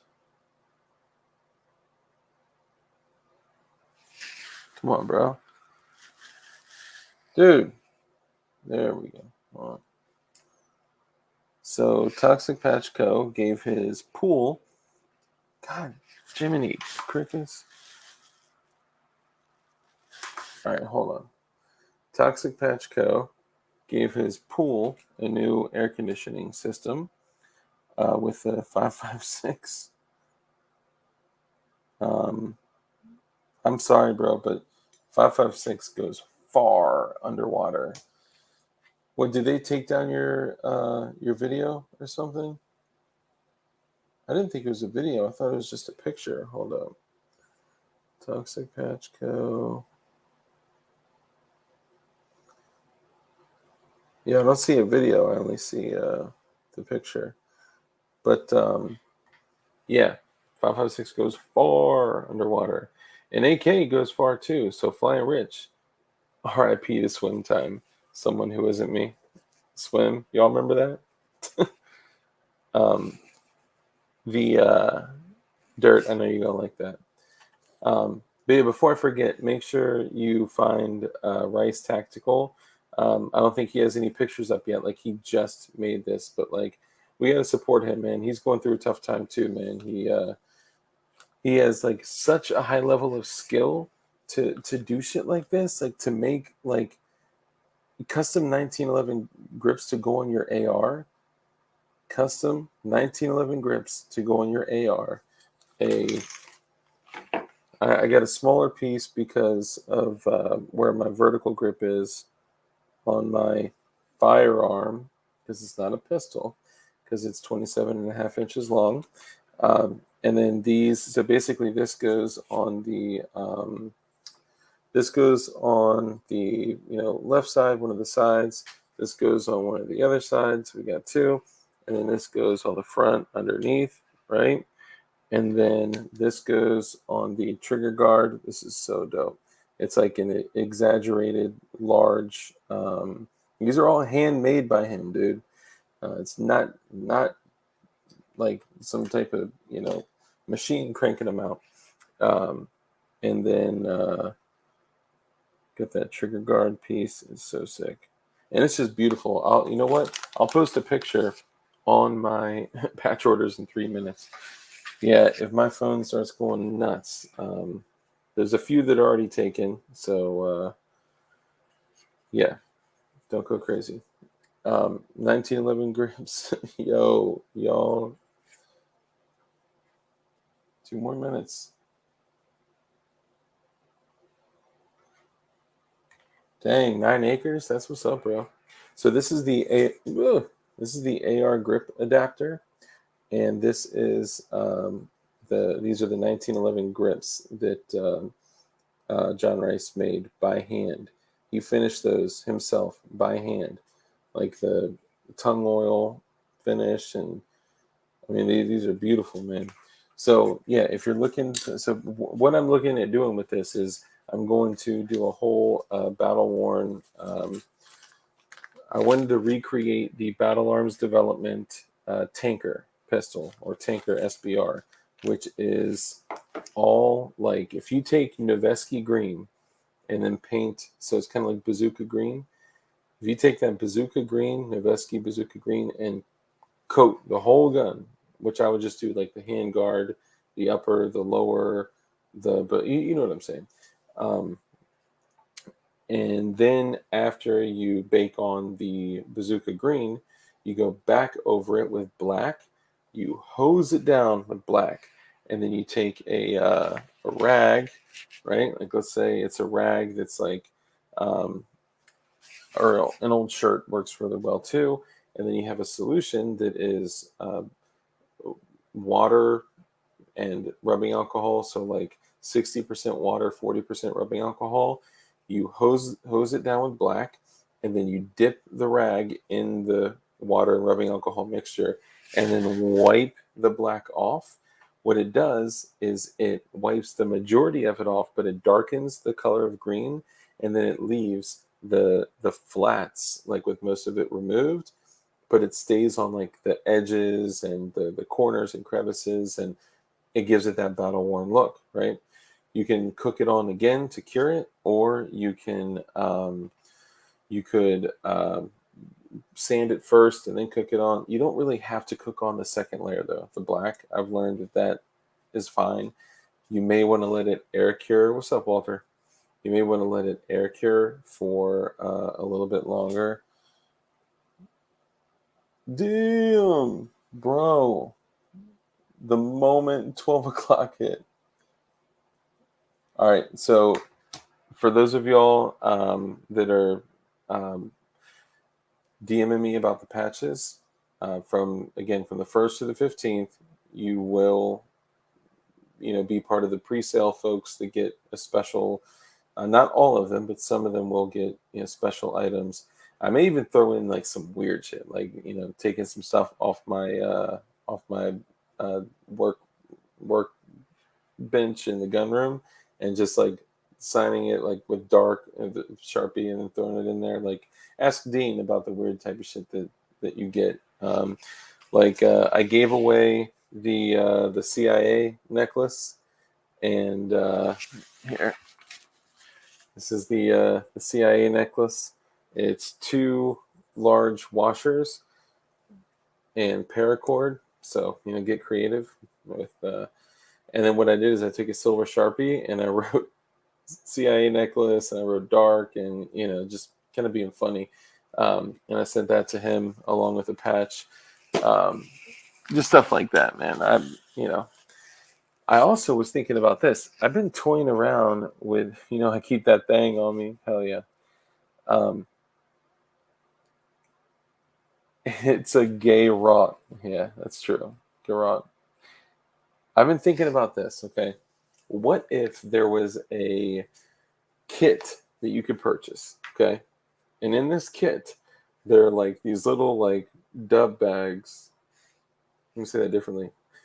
Very small Ziploc bags, and in one of the bags was like 5 grams of potassium nitrate, and another bag was like 5 grams of magnesium or aluminium, and in another bag was like 2 grams of sulfur, and then there was like a small cut of cannon fuse and a small like cardboard roll and 2 plugs, which is totally legal. Like, that's all of that stuff is totally legal. Now, if it went through like a blender and then had a spark, like, yeah, it may be a problem, but that would be totally legal to send through the mail. That'd be totally legal to have, hold, carry around. And then, if a moment came that you wanted to build a firecracker, then you just whoop, whoop, whoop, get it all together, kind of diaper it together, right? Mix it up with like a plastic spoon, or diapering it with paper. If you don't know how to diaper with paper, look it up. It's when you put all the powder in the middle, and then you kind of fold it over, fold it over, fold it over, fold it over. But you can't mix it by only diapering it. The best way to do it is with a plastic spoon. And then you take the cardboard tube, put 1 plug in, and then pour it in there. Put the fuse through the and also including a like half a stick. See, this is the kind of cool shit that I like. Like half a stick of glue, and then 2 strike anywhere matches. Okay, so the first strike anywhere match you can use to drip to start a fire, light a candle, whatever, to drip the glue on around the circle to waterproof where the fuse is, or to use this to help seat the plug, or there's a bunch of things you can do with it. And then the second strike anywhere match is to, and then you throw it. That would be dope. Yeah, sorry, I'm going crazy. Who would ever buy something like that? Who would ever buy something like that? Okay, let me see. Dang, Bob goes hard. Yo, Dark, how do I become a mod for your channel? I would love to be able to be a part of this more. Okay, I appreciate that, man. I'll tell you what, Jetson, I've been seeing you around a lot more, and I'll consider that.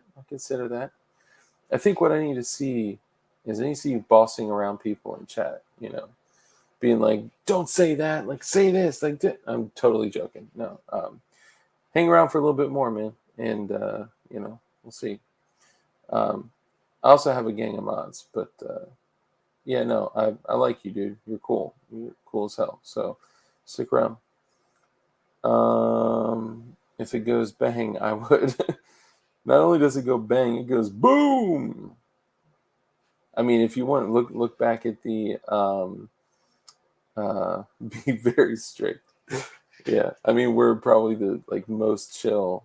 Like people have come in here like Dark is evil. He's evil. He's selling patches. He's selling shirts. He's pure evil. Hey, what's up, Shooting Gallery, New England, New England. Hold up. We fight a Kumite for mod ship every 2 months. What is a Kumite? 2 men enter. A chat narc. Yeah, you got to be a chat narc. Gurchat needs to be. So I honestly, I would love like Kimball. You're like a staple, right? Like you've been here forever. You see a future in crypto.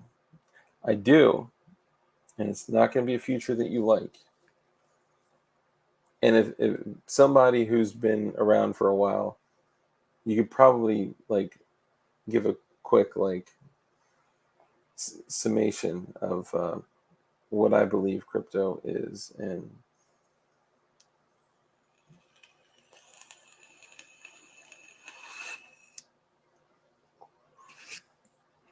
Walter, is that like a secret like message in there? I'm sorry, I'm so behind on chat. Yeah, let me go back up here.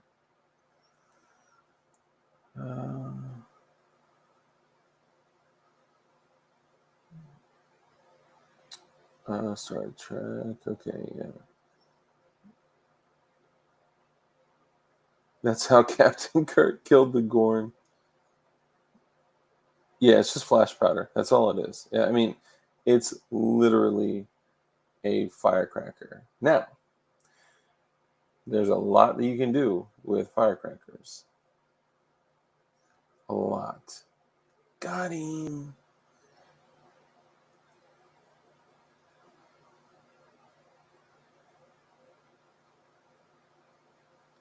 Yeah, so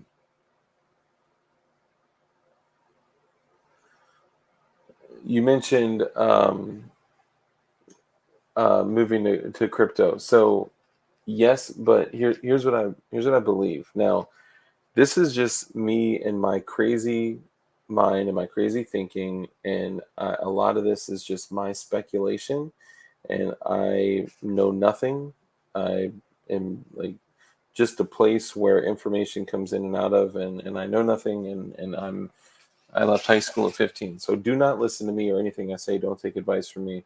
Um, yeah, I could probably be your kid, but I would challenge any person, any person, anywhere ever, to tell me who created Bitcoin. If it were in the interest of a government or governments to be able to seize complete control of the financial world, which they already, I don't want it to get confused because you already know, like we know that they have complete control of the finances, right? Big banks, okay? YouTube, for an example, is a monopoly, right? Like they own this. Like if you, yeah, um, come to the Discord for more information about that. But here's what I believe. I believe that the way things are set up currently, even though right now we're basically dealing with essentially cryptocurrency, because the only reason that what we have right now isn't considered cryptocurrency is because cash is still accepted. Right now, all of your money, if you don't have all of your money like in cash in front of you, which is still freaking worthless, but people accept that as currency, and you can buy, sell, trade, whatever with it. Um, If you did not have that cash, if places did not accept cash, your money would only be digits on a screen. That is it. There's no true reflection of real money. There's no gold standard anymore. We all know that. So our money has basically devolved to digits on a screen. Where if some people were smart enough, they could probably just hack into their bank and add a few zeros. I don't know. But our money right now is just digits on a screen, right? Like, so if people, governments, a government wanted to get control of money, wanted to be able to control what people can purchase and not purchase, then it would be perfect to create cryptocurrency to, bring people in that are like investors that are, grabbing their Bitcoin and it's growing, it's getting massive, the investments are getting huge, and a lot of people are actually backing out of it, selling, and they're walking away with real cash and like real, US currency, and they're, buying homes and businesses and all this shit, and they're getting massive returns on their investments. But if all, not all, if most of currency was cryptocurrency and it was all created by the government, or maybe not the government, maybe other individuals that had more malicious or nefarious intent, like who is behind crypto? Who's behind Bitcoin? No one knows. No one truly knows. You can say that there's stories all over the place. No one has been like, hi, I'm Dark and I created Bitcoin. It's just not out there. So no one truly knows who created it. And if you wanted to control things, then you could say, hey, and this is already starting to happen. There is a bill right now, a national bill. I think it's a House bill that it's probably not going to pass through, but it's an anti, pow pow bill where basically saying like gun stores cannot accept, I think Bitcoin for transactions, and all the government would have to do is say firearm manufacturers, FFLs, or whoever, or large like purchases of seeds or whatever it is, whatever they want to control, they can turn off and say legally you cannot accept that coin, that currency, that digital currency for X or whatever. You could literally control everything. And I think that crypto is probably a big setup, and they're bringing people in by luring them in by money, because money controls everything, and they're bringing them in with the attraction of earning US currency. And if they turn that off, if they stop cash, which our money, like I said, is already just digits on a screen. If they turn everything in, like crypto is the only thing that exists, everybody needs to, get into crypto to be able to function, to be able to buy groceries, to be able to buy a car, to be able to, if you are locked into this small world of cryptocurrency to only be able to purchase things, then who's truly in control? You're not. They could do anything they want. They could say, boom, gun stores, stop. We can't legislate what we want. Great. We're going to, legislate through money. Boom. I don't know. And I do believe that it's a play for control over certain types of things, because if you could no longer purchase firearms at all, and the only thing we could do is trade, barter for what is already in circulation, yeah, that's a lot of guns. Or maybe explosive compounds, binary explosives, trinary explosives, or homes or cars or groceries or whatever it is. They have complete control. So I don't personally trust cryptocurrency. I don't have any cryptocurrency. I've been, in conversation with people saying that, Tusk is, willing to sponsor the show, and I like the idea. The concept is Tusk is going to be the firearm currency, because he believes, interestingly enough, he believes that the government is going to say, You can no longer, use merchant services. You can no longer, you know, whatever it is. You can no longer accept crypto. You can no longer accept whatever. They control it through money. The business can't survive. They go out of business. Boom, done. Right. So Tusk is their answer, and essentially Tusk is the 2A or firearm currency, and crypto only has value based on the American dollar, the US dollar. So if that isn't accepted any longer, I don't know. I don't know, guys. Like I said, I am not like a super smart dude. I don't know anything about crypto. All I know is like it's just weird, bro. That like when the answers come out of thin air like that, and it's just like, hey, the answer is in this.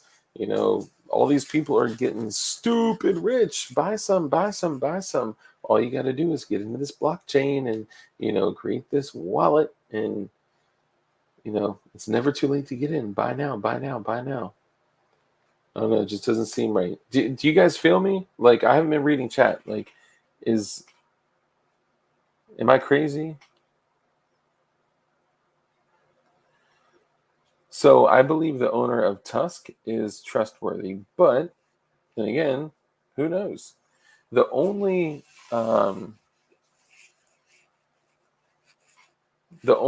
like people that come out and say I have created this cryptocurrency are like the small ones where like a dude like you can go anyone in chat right now. I feel you, SA. Feel me? Or firm. Feel me? Firm? Whatever. Thank you. A Roman soldier got paid 1 denarius for 10 days of work, which means our flat money or fiat money is way overly worthless based on the price of silver today. Yeah, the gold standard is so far gone. It's not even funny. And this year, what the government is trying to do is they are trying to. This has gone so far from P80s. Hold on, I need to get some nicotine before I dive into this. Hold on.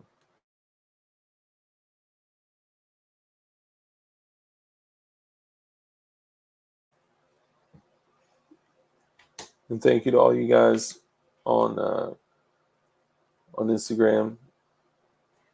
I appreciate y'all. I will get to every single one of y'all. Hold on.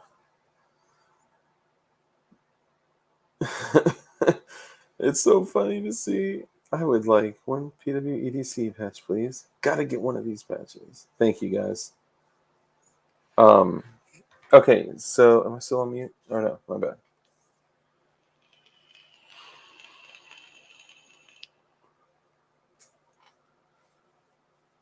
Did you ever read, hold on, Little Nut and Brown Hair to Your Daughter?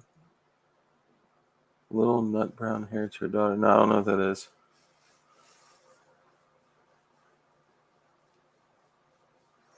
Little Nut Brown Hair. No. Sorry, I had to think about it. Okay, so getting back to what we were discussing. The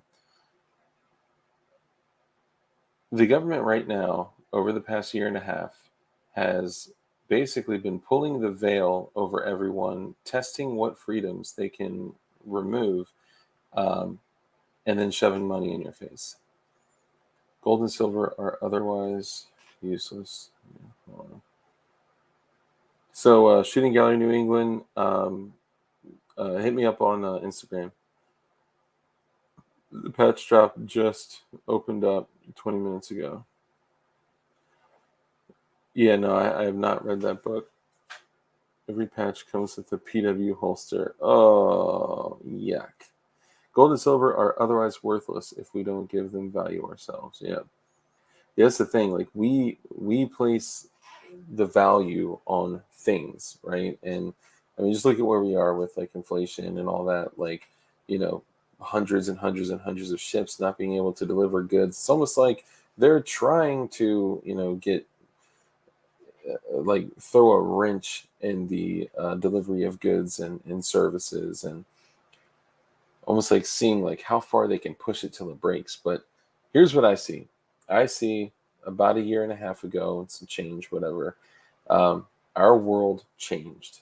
Okay, and look back to 2001, right? When our world changed, then it just became the new normal.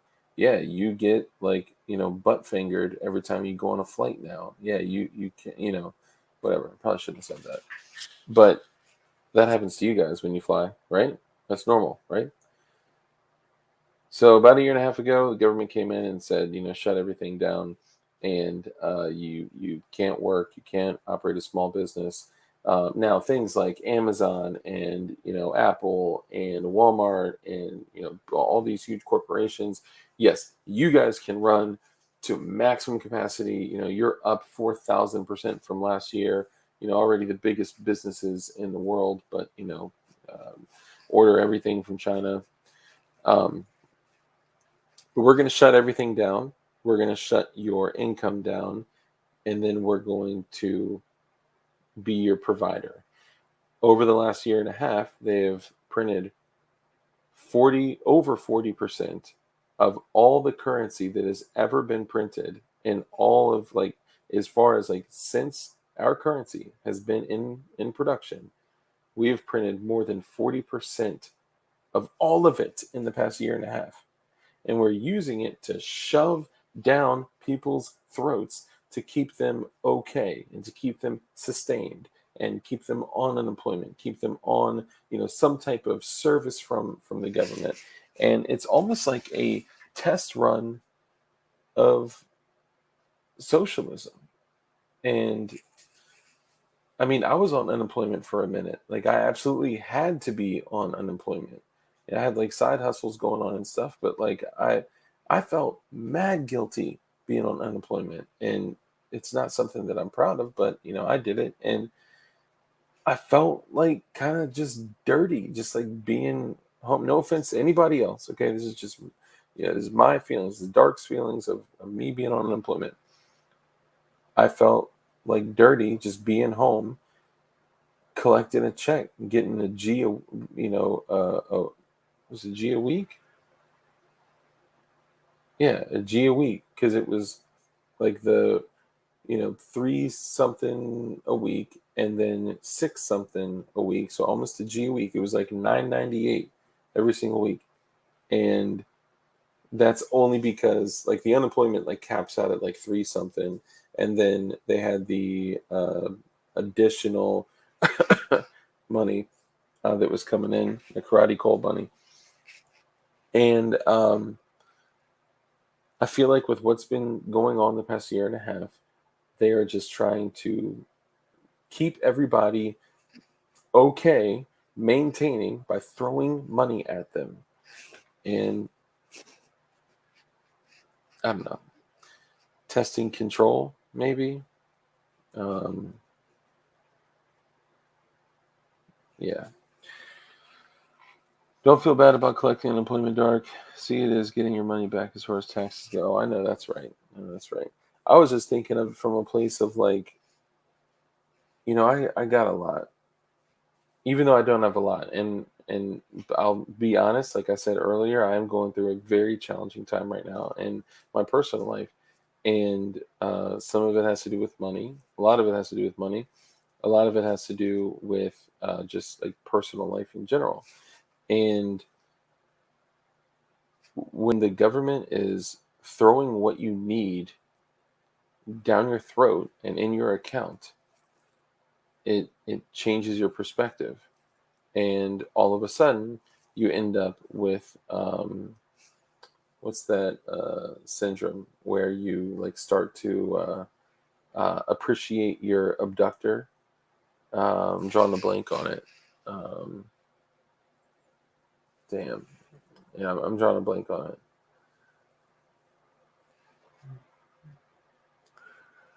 They had been testing Patriots even before the fraud. Oh yeah, dude.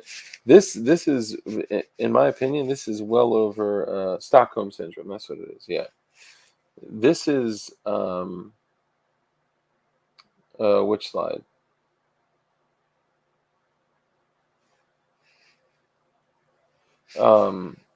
This is over 100 years, well over 100 years, and I don't think the entire time, like, I don't think the entire time the intention was to get to where we are right now. But I do think that Stockholm Holmes, I do think that over time it evolved to get to where we are now. And I don't know what the future is going to look like, but I know that when you look at the general populace today, like with everybody as they are right now, if things were going to go crazy, we talked about the whole Windaboog thing. If shit were to pop off right now, the people that are like our age, the military age males that are, armed, that, you know, have ARs and plate carriers and AKs and all this shit, and are builders and are, more self-sufficient, and like the survivors, if shit were to pop off right now, we would fight, and we would put up a hell of a fight. And honestly, they don't want that fight. Like, look at what happened overseas. Like, you're talking about like a 2 decade long war against the United States military, where, and I lost people over there that I care about, that I loved. And I don't mean this in a negative way. I just mean, like, this is like the truth to me. Um, we were going up against dudes in like bathrobes with AKs and flip flops, and like flip flops made out of tires. Okay, like these weren't like high speed operators and shit like that. Like, they didn't have the equipment that we do. They didn't have, like, I don't know. I think that seeing what happened in that type of scenario, and looking at the type of people that would fight if it were like all out boog, all out pure tyranny, and just encroaching on our rights, we would fight. And winning or not, we would put up a hell of a fight, and there would be a lot of bloodshed. And I don't want that. I think y'all don't want that. I don't think anybody wants that.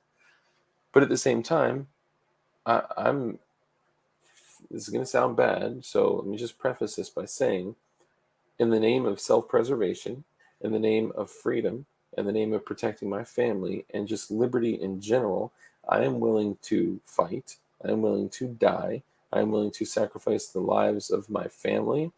I'm willing to do anything to preserve the rights that were given to me by my creator, that are supposed to be protected by the Constitution. And it doesn't seem like the focus has been protecting our rights to the Constitution. It seems like it's just been like one little step after another, just borrowing freedoms here and there just to see what they can get away with. And I'm just going to borrow this for a second, but here's some money, here's some money, here's some money. I'm just going to borrow this. Make sure you're, at home by 10 o'clock at night, but here's some money, here's some money. It's like, bro, what the fuck? Afghanistan was about the drug trade. Yep, I 100% agree with you. China won Afghanistan. Here's what I'll say too. Another thing to keep in mind. Okay, we're talking about a time when the opiate crisis, the opioid epidemic, has been like just rattling the country. Okay, people are going to needles like quicker than a tattoo artist, like just getting on the needle. And here's a very interesting timeline. So you're looking at a timeline over the past 2 decades where heroin, oxys, roxys, dilaudid, any form of oxycodone hydrochloride, any form of any type of opiate that's powerful, has just become like nuts, to the point where you're seeing Chinese scientists being flown to Mexico and other South America, Central American places to teach them how to cook fentanyl in huts. And then now they're taking that fentanyl and they're lacing all types of drugs with it. They're even lacing like uppers with the shit. Like they're cutting blow with fentanyl. Like this is crazy. And the timeline of this over the past 2 decades is like, okay, we Purdue comes out with this magical pill called Oxycontin. Okay, and I'm talking about Oxycontin, Contin, and they come out with this magical pill, and they are dishonest about it. They lie about it. They lie about how um, addictive it is, and they bonus doctors heavily. They bonus doctors very heavily on prescribing it, not just to people that are dying from cancer, but just anybody. Back pain, here you go. You know, broke my arm, here you go. Here's some 20s. Here's some 40s. Here's some 60s. Here's some 80s. For y'all that don't know, that goes red. That goes green, red. All right, let me stop. I mean, they even had tens too, little whiteys. And then, you know, they just flood the country, and they fentanyl doesn't give you the warm blanket, feel good, white does. Man, yeah, I don't want to go down that road, but yeah. Fentanyl is dangerous because it's a drug that is, you know, now instead of being like a medical grade that is measured in micrograms, you're talking about a drug that is so powerful it is measured in micrograms, and you got dudes cutting it with like baseball cards and shit. They have no idea what they're doing. They have no idea how powerful the shit is, and that's why some people, you know, get bags and slam dope, and then they're good. And then another guy that's there, they got the same dope from the same people in the same type of bags, and then they do one bag and fall out, die. And it's because they're cutting the shit in a very lackadaisical way, and they're not, you know, they're not very strategically measuring out micrograms like they should, and not like they should, because they shouldn't be doing this shit anyway. Okay, it's bad. Drugs are bad. Okay, hold on.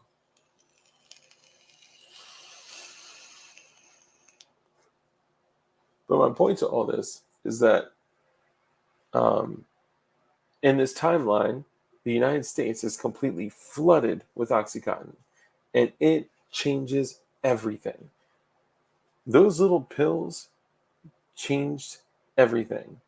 And they took dudes that would like occasionally, you know, drop some Vicodin here and there, drop some Percocet here and there, and would abuse. Because like, if a lot of you that are here that don't know, I suffered from substance abuse for a long time. I struggled with it for a long time.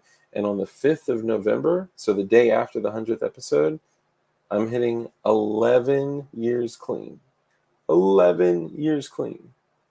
So yeah, dope. No pun intended. Um, so these pills changed the country.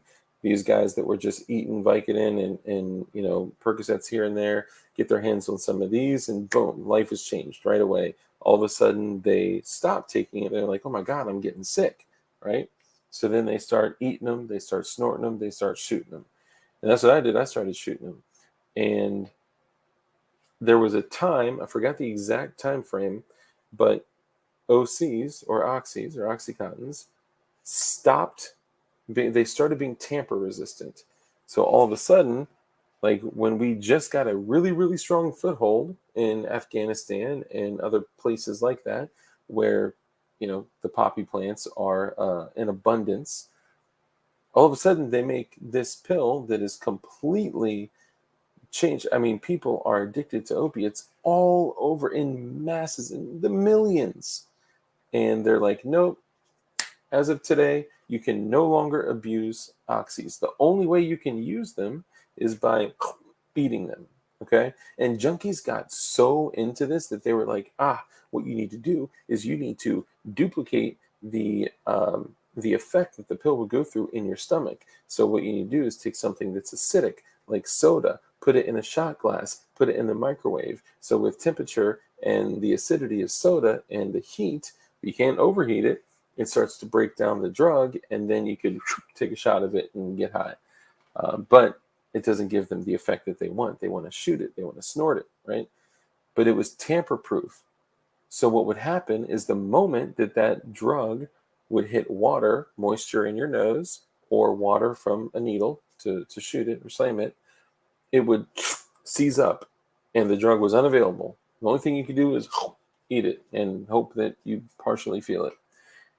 And that one thing changing, all of a sudden, all these people that were eating oxys, snorting oxys, shooting oxys, went right to shooting heroin.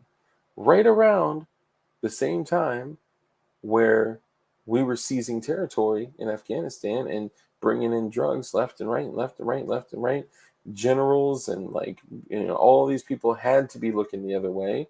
I would assume, allegedly, there are some that have, been reported to be dirty. If I were to go out on a limb, I would say that it is highly likely that Purdue was highly invested in the opiate trade, in the actual opium in Afghanistan. They could have been paying millions and millions, if not billions of dollars, because why? If they did not care about people before, they're not going to say, oh my God, today we care about people. Let's make these tamper-proof to where you can't use them to get high anymore. To where now you got to go buy, pills that are like $30, $60, $90 just to catch a buzz, just to get well, not even to get high, just to get well so you can work and shit like that. And I would say that Purdue was probably, and this is just my opinion from what I've seen over the last 2 decades, what I've experienced as a recovering addict myself, that it is highly likely that they were invested in the trade of opium from Afghanistan. Because why else? Why would they stop? Why would they turn off their faucet of money? It doesn't make sense. So yeah, I think they're the largest scale of heroin dealers that have ever existed on the face of this planet.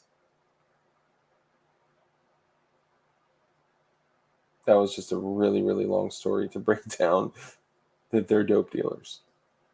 Even though we already know they're dope dealers because they sell like oxys and then bonus doctors and then lie about its capabilities. Dude, that picture is about to fall, bro. It's not good. Oh well. See what I do. This is my stream room. This is my gun room.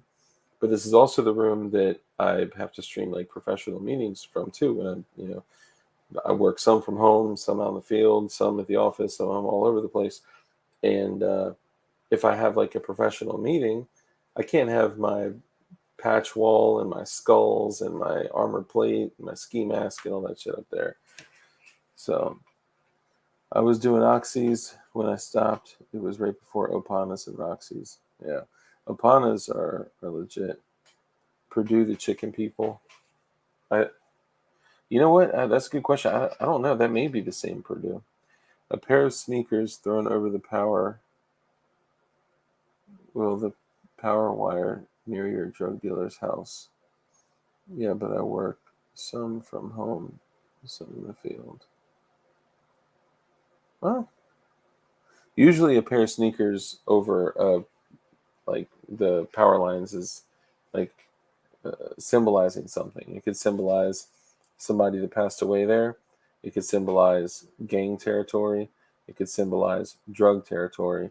It could symbolize a drop spot, like a spot where you drop shit. It could symbolize so many things, but typically only the locals in that area know what it truly symbolizes. But if you're just driving around and you see something like that, typically that's a red flag that you may be in the hood.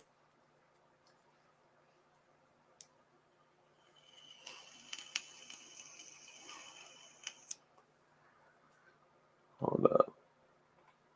High tops or low tops? What color? Yeah, if one side of the street is all red high tops and one side of the street is all blue high tops, it's a bad situation to be in. Gerchop tried to sell me. Oh God. Trust your local D dealer over the. Honestly, yeah, I would. Pair of sneakers thrown over the Purdue the chicken people. Do you feel happy, buddy? Who, me? I think you hit the nail on the head, Dart. Thank you. Indeed, indubitably. Fist fight, you'll have to pay my hospital bill. Yet, it's not really a fair fist fight to beat up a small Asian.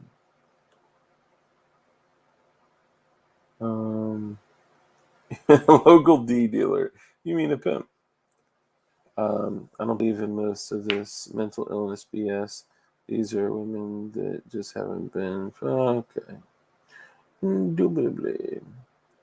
Just at least the enemy will be carrying our ammo type of mags next time. Yeah, funny story. So, Matt, guy I brought up earlier that I think was the one that like incepted, the inception of PWEDC, actually brought up Battlefield pickups, did a video on Battlefield pickups, and he actually broke it down really well. And he had said that in true like guerrilla warfare, Battlefield pickups are booby trapped.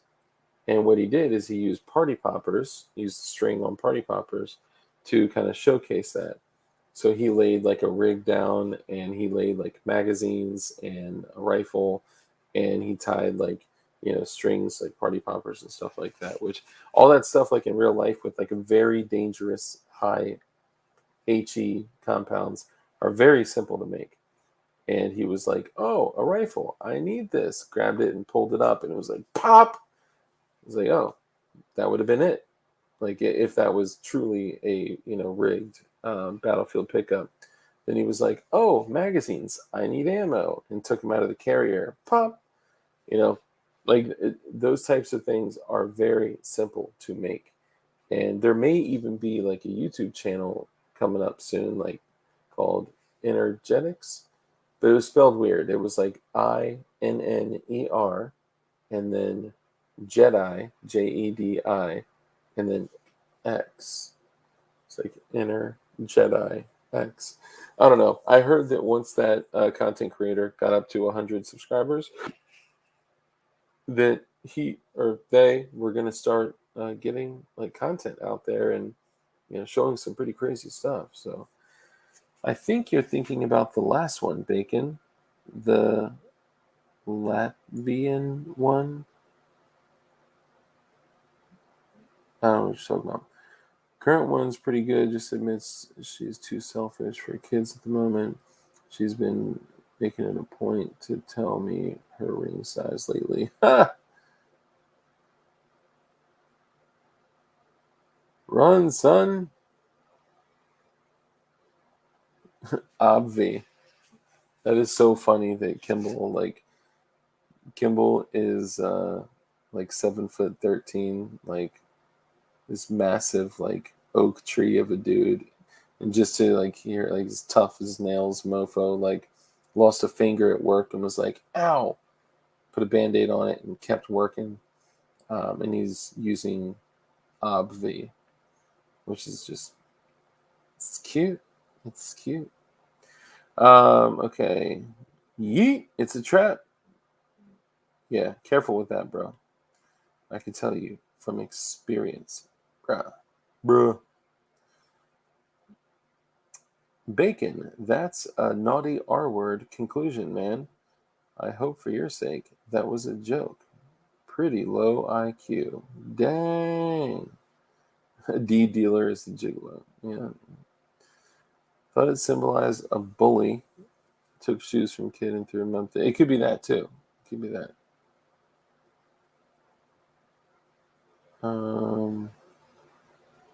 It'll grow back. Okay, I don't know what you're talking about, but that's Kimball. Like as if. Oh, that's great. I heard he was 8'6" and combs his hair with a wagon wheel. But it's got to be like a broken wagon wheel, like and then I could see that. Or like combs his hair with like a big branch from a tree, like, you know, or maybe even like a rake. You could probably use a rake. 8'6". Yeah, you could use a rake, depending on how big your head is. Um, Best booby trap has a Hooters girl as the trigger. You know what? Think of every like boog movie, right? They got like the chick that's like butt ass naked, like help, help. You know, like come on, Dick. Didn't you blaze a blunt a few minutes back that sent you into orbit? Okay, so yes and no. All right, and I don't know if you guys have heard of something called Delta 8. Okay, he comes his hair with a rib cage of a raccoon. Dang. Um. Yes. So Delta 8. Delta 8 is a CBD based flour, and you can buy like pre-rolled joints of it. You can buy gummies. You can buy cereal bars, like all sort of actual flour as well. And it is mostly CBD, but also has like 0.03 maximum THC in it. And I had not smoked in like years and years and years and years and years. And I saw it at the store and I was like, bro, I want to try it. I mean, it's not like weed, right? And so, yeah, I burned half of that joint. I still got the other half. And y'all know, like, I stream like for 1, 2, sometimes 3 hours. And I'll tell you what, man, I think that stream lasted for like 12 minutes. Like, after a while hitting that shit, I was like, all right, y'all, be safe, be dangerous. I gotta go. And I was just out, gone. Gone with the wind, fabulous. Stratospheric, yeah. Had me out there. You can have the other half. Honestly, like you can pick them up for like stupid cheap. Um, I just don't. I'm just not into like chiefing anymore, man. Like I don't know, but I will say though, and this is not meant to be advice or anything like that. Like if you are struggling with substance abuse, go find professional help. That is the best thing to do. Don't listen to me. Don't listen to dudes on the internet. Um, yeah, trying to quit cigarettes. Picked up a vape. Dude, quitting cigarettes is the easiest thing in the world. I do it all the time. JK, that was a quote from somebody, and if somebody knows who that is, post without cheating, post in chat if you know who that quote was from. Um, so yeah, I'm just like not into like chiefing anymore. But I will say that in the beginning, when I was getting clean, like my goal wasn't to like stay 100% godly clean and never have a drink again and never, smoke herb again. Like weed had a lot to do with helping me get clean in the beginning because when you're transitioning from, shooting dope to Suboxone or, I think the transition personally, I think the transition to Subutex is much better than the transition to Suboxone because Suboxone just works differently, um, and it's got another compound in it called naloxone, and the naloxone is basically like Narcan, and the Narcan kind of well anyway. So weed had a lot to do with getting me clean in the beginning because as you're transitioning to that maintenance drug, there's still a lot of discomfort and weed kept my mind off of the cravings. It kept my mind off of everything. It actually helped with like actual like acute withdrawal and other symptoms to where when I finally like fully transitioned to where my tolerance was up here with drugs and then it needed to get down to like here to be like maintaining on Suboxone or some type of buprenorphine based maintenance drug, weed helped a lot with that. Now, not everybody is the same. Like, I can have a drink and have one drink and not even think about alcohol for a year. Like, I don't have an issue like that. And if you ever hear another junkie say, I don't have an issue with alcohol, usually that's a bad sign, and they do have an issue with alcohol. But I truly, genuinely just don't have an issue with alcohol or weed. I could smoke, drink, and then not even think about it for a decade. Um, but not everyone is like that. Sometimes people that are in recovery have one drink and it is over. Like you will find them face down somewhere out in the city a week later, like, bro, what happened? You know? Dark. So you're saying the devil's lettuce was a gateway drug out of hardcore drugs. Yes. Yes. But to me, at that point, like the devil's lettuce was like nothing. You got to remember, like, I was putting needles in my arm to feel healthy enough to like work and live and function as an adult and get high. And get high.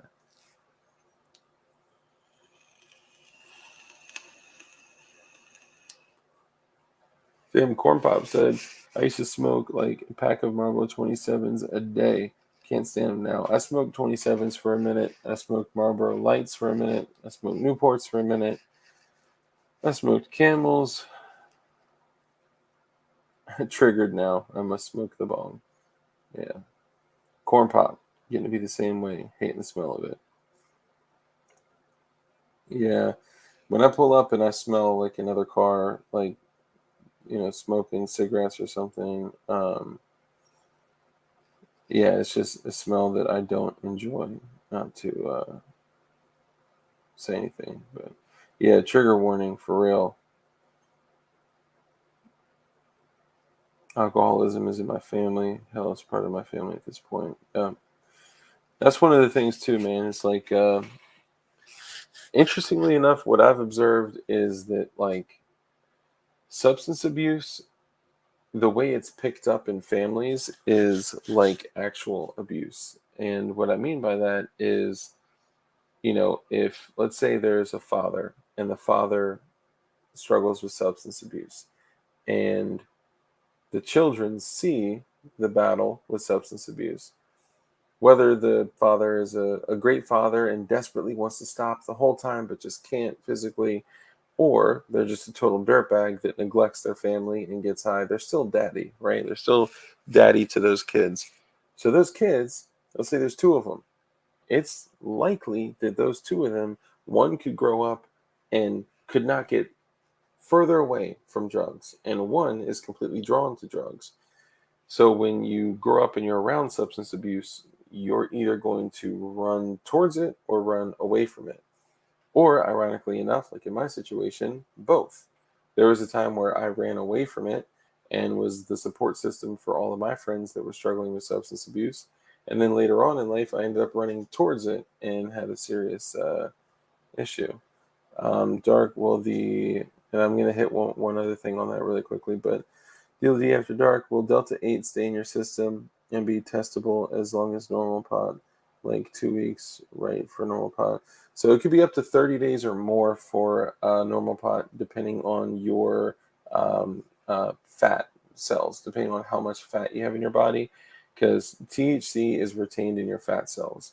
So if you have a very high metabolism, then it could go quick. Like I knew some dudes that would smoke and 3 days later they'd piss clean. For me, it's like literally 30 days, but I got, as some people call it, the tactical girth. So it stays with me for a while. If you work out, if you have a fast metabolism, like it's gonna blow through a little bit quicker. But to answer your question, yes. So I have a doctor that I see on a normal basis for my maintenance drugs to stay clean. Interestingly enough, I take drugs to stay clean. And probably 10 days after I smoked that Delta 8, I pissed dirty for weed. Now, they don't care. Like, I told them, oh, yeah, yeah, I just, smoked a Delta 8 joint or whatever. But, everyone's different. And because it has up to 0.03% Delta 9 tetrahydrocannabinol, which is THC, Yeah, you could piss dirty for sure. Hopefully that helps. Having like zero body fat helps me, or would, yeah, yeah, yeah. I mean that's the thing. Like, glad you're clean and dark. Thank you, appreciate that. Tac fupa. I don't got the fupa. Those hair tests will find THC from 2 years ago. Yeah. So there's a couple things you can do for hair. Shave your entire body, which looks really weird, and you'll just fail the drug test for shaving your entire body. Or, depending on the situation, I've heard of some people agreeing to have a tooth pulled, which, from what I understand, could literally show like everything that you've ever done ever. Um, and then there's like the talk about like the spinal tap, but I don't think people would ever do that for a test. It is like wildly dangerous. The was I gonna say that? Oh, so hair. Okay, so there's a product called Urine Luck.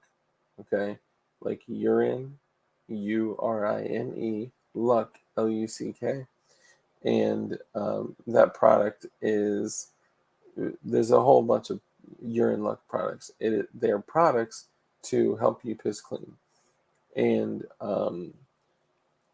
there is a shampoo that they have, which apparently works very well, but there's like a very strict time frame on it, so you have to follow the time frame to a T. Dude, I so appreciate you guys that are hitting me up on Instagram, that want the patches. Thank you. Um, we'll get the patches out soon. Um, and anybody that does participate in the pre-sale may get something special. What was I gonna say? Yeah. So either shave your head and complete body, like everything in your body, they will find a hair, or I mean, also just don't do drugs. I mean, that helps too. But they have to not only have the hair, from what I understand, they have to have the root as well. So, you know, to each their own. But guys, I think that's it. I'm going to call it for tonight. We're at almost 2.5 hours. So here's what I'll say for all you guys out there. Thank you so much for tuning in. You know, we were floating around 50 plus people here most of the time, and then 30 to 40 people here. I am super grateful that you guys just want to come in and kick it with me.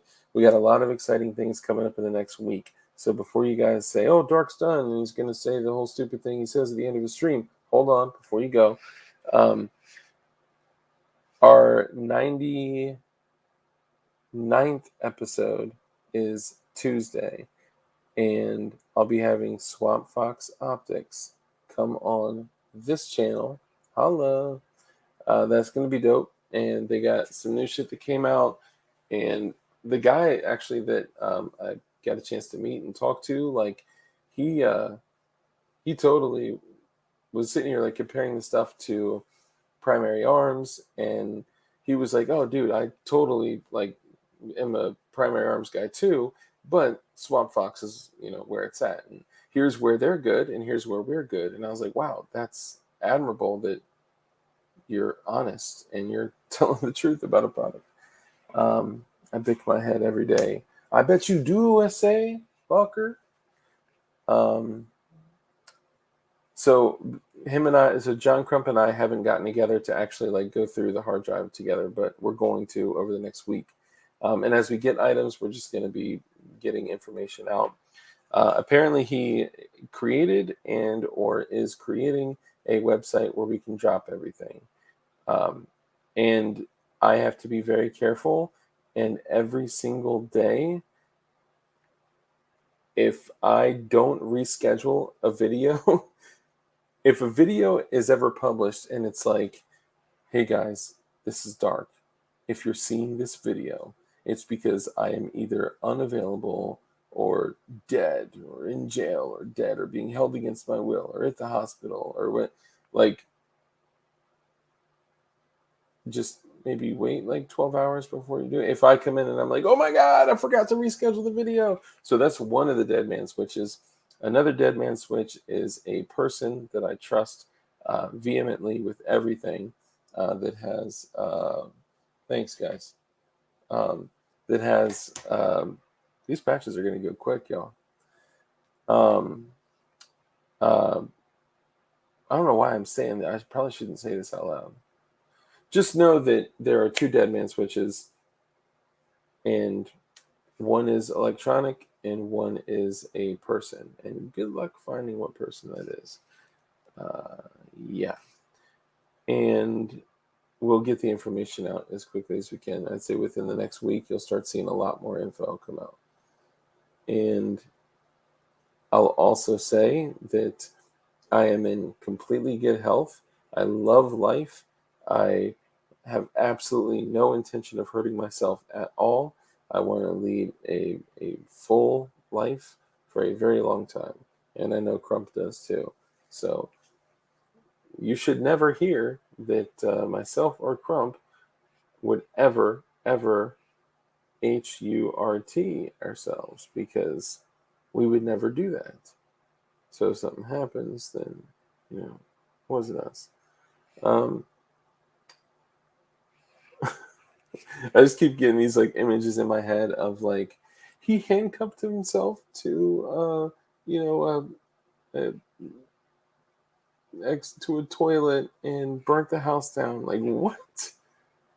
Shot himself twice in the back of his head. He like, dude, come on. This like literally the dude that like broke the Freeway Ricky Ross thing, like his death was ruled forever self sleep. And what's up, Crumpy? And he was shot 2 times in the back of his head. Like, bro, come on.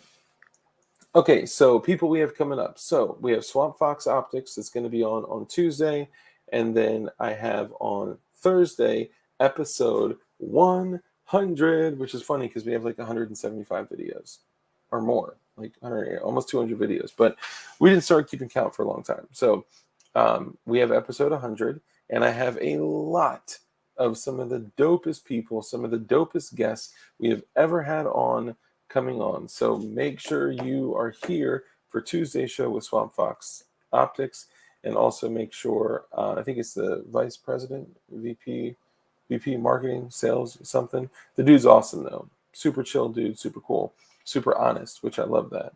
And I'll never, ever, ever bring anybody on here with products that I wouldn't purchase myself. And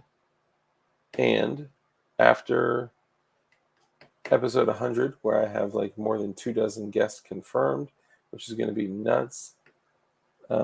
Hoping the feds will set you up with. Hold on, I got to read that. DLD, I'm hoping the feds will set you up with autoerotic asphyxiation. Yeah, not really my thing, so that's not my thing. So if that happens, then you guys know that's not my thing. And yeah, I have a bunch of other guests that are scheduled to come on beyond that too. We're going to have Bob come back on too. So we got a lot of shit going on. So guys, remember, as you go through your life, make sure that you're just kind. Be kind to people. Build guns and be kind to people. And use JST Supply to buy stuff to build guns, and use my affiliate link, which you got to email me to get, okay? Because, I mean, God, and I'm so pissed that, like, I don't know what's going on with YouTube and StreamYard, but, like, I can't post my thumbnail, which is a really dope thumbnail that I put a lot of freaking hard work into, man. And, yeah, I'm, unhappy that I couldn't post that. So I got to figure that ish out. So anyway, actually, you know what? Let me just do this. I'm just gonna do it. Why not, right? Because I mean, if you're gonna do it, you may as well just do it.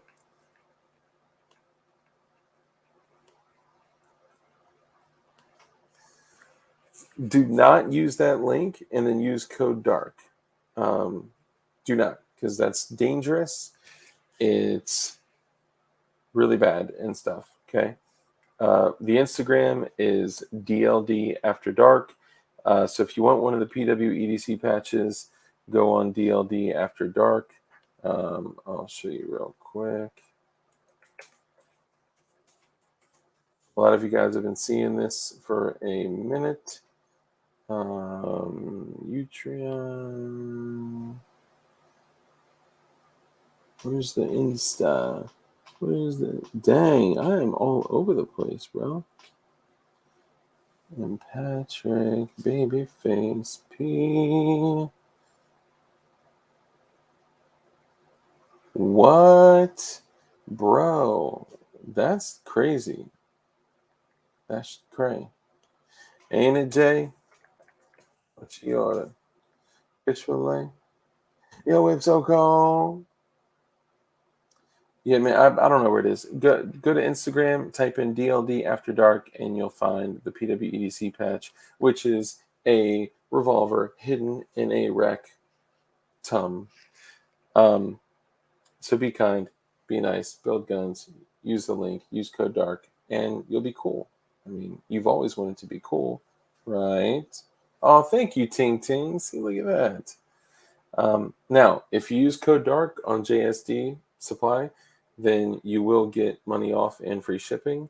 But if you want to give the channel support, then use the affiliate link, because we don't get anything unless you use the affiliate link. And that's okay. That's okay. Like, you don't have to. Only like do whatever you want. We would love to have the support, but you do what you want. And it's like a very, very, very, very, very small amount, like very small. So don't think like we're stacking up money over here. And also remember to be kind, be compassionate, come from a place of contribution. Remember that a hand that is open to give is also open to receive, right? Bless others, and thine shall be blessed. And make sure that you are becoming as skilled in violence as you possibly can be, and make sure that you are the most dangerous motherfucker that you possibly can be. It is your responsibility, of course, only in the sense of self-preservation, because I would never want you guys to do something offensively. Next, for all the people that are paying all these crazy amounts of money to try to influence the Virginia election, just stop saying that there's a dangerous terrorist threats in Virginia just to keep people from voting, to get evil out. Like, come on, man. Now, I'm not much of a believer in voting, right? That was taken from me by the evil out there. But like, come on, bro. Come on. That's low. That's low, real low. The life card will fit right in. Hell yes. So dope.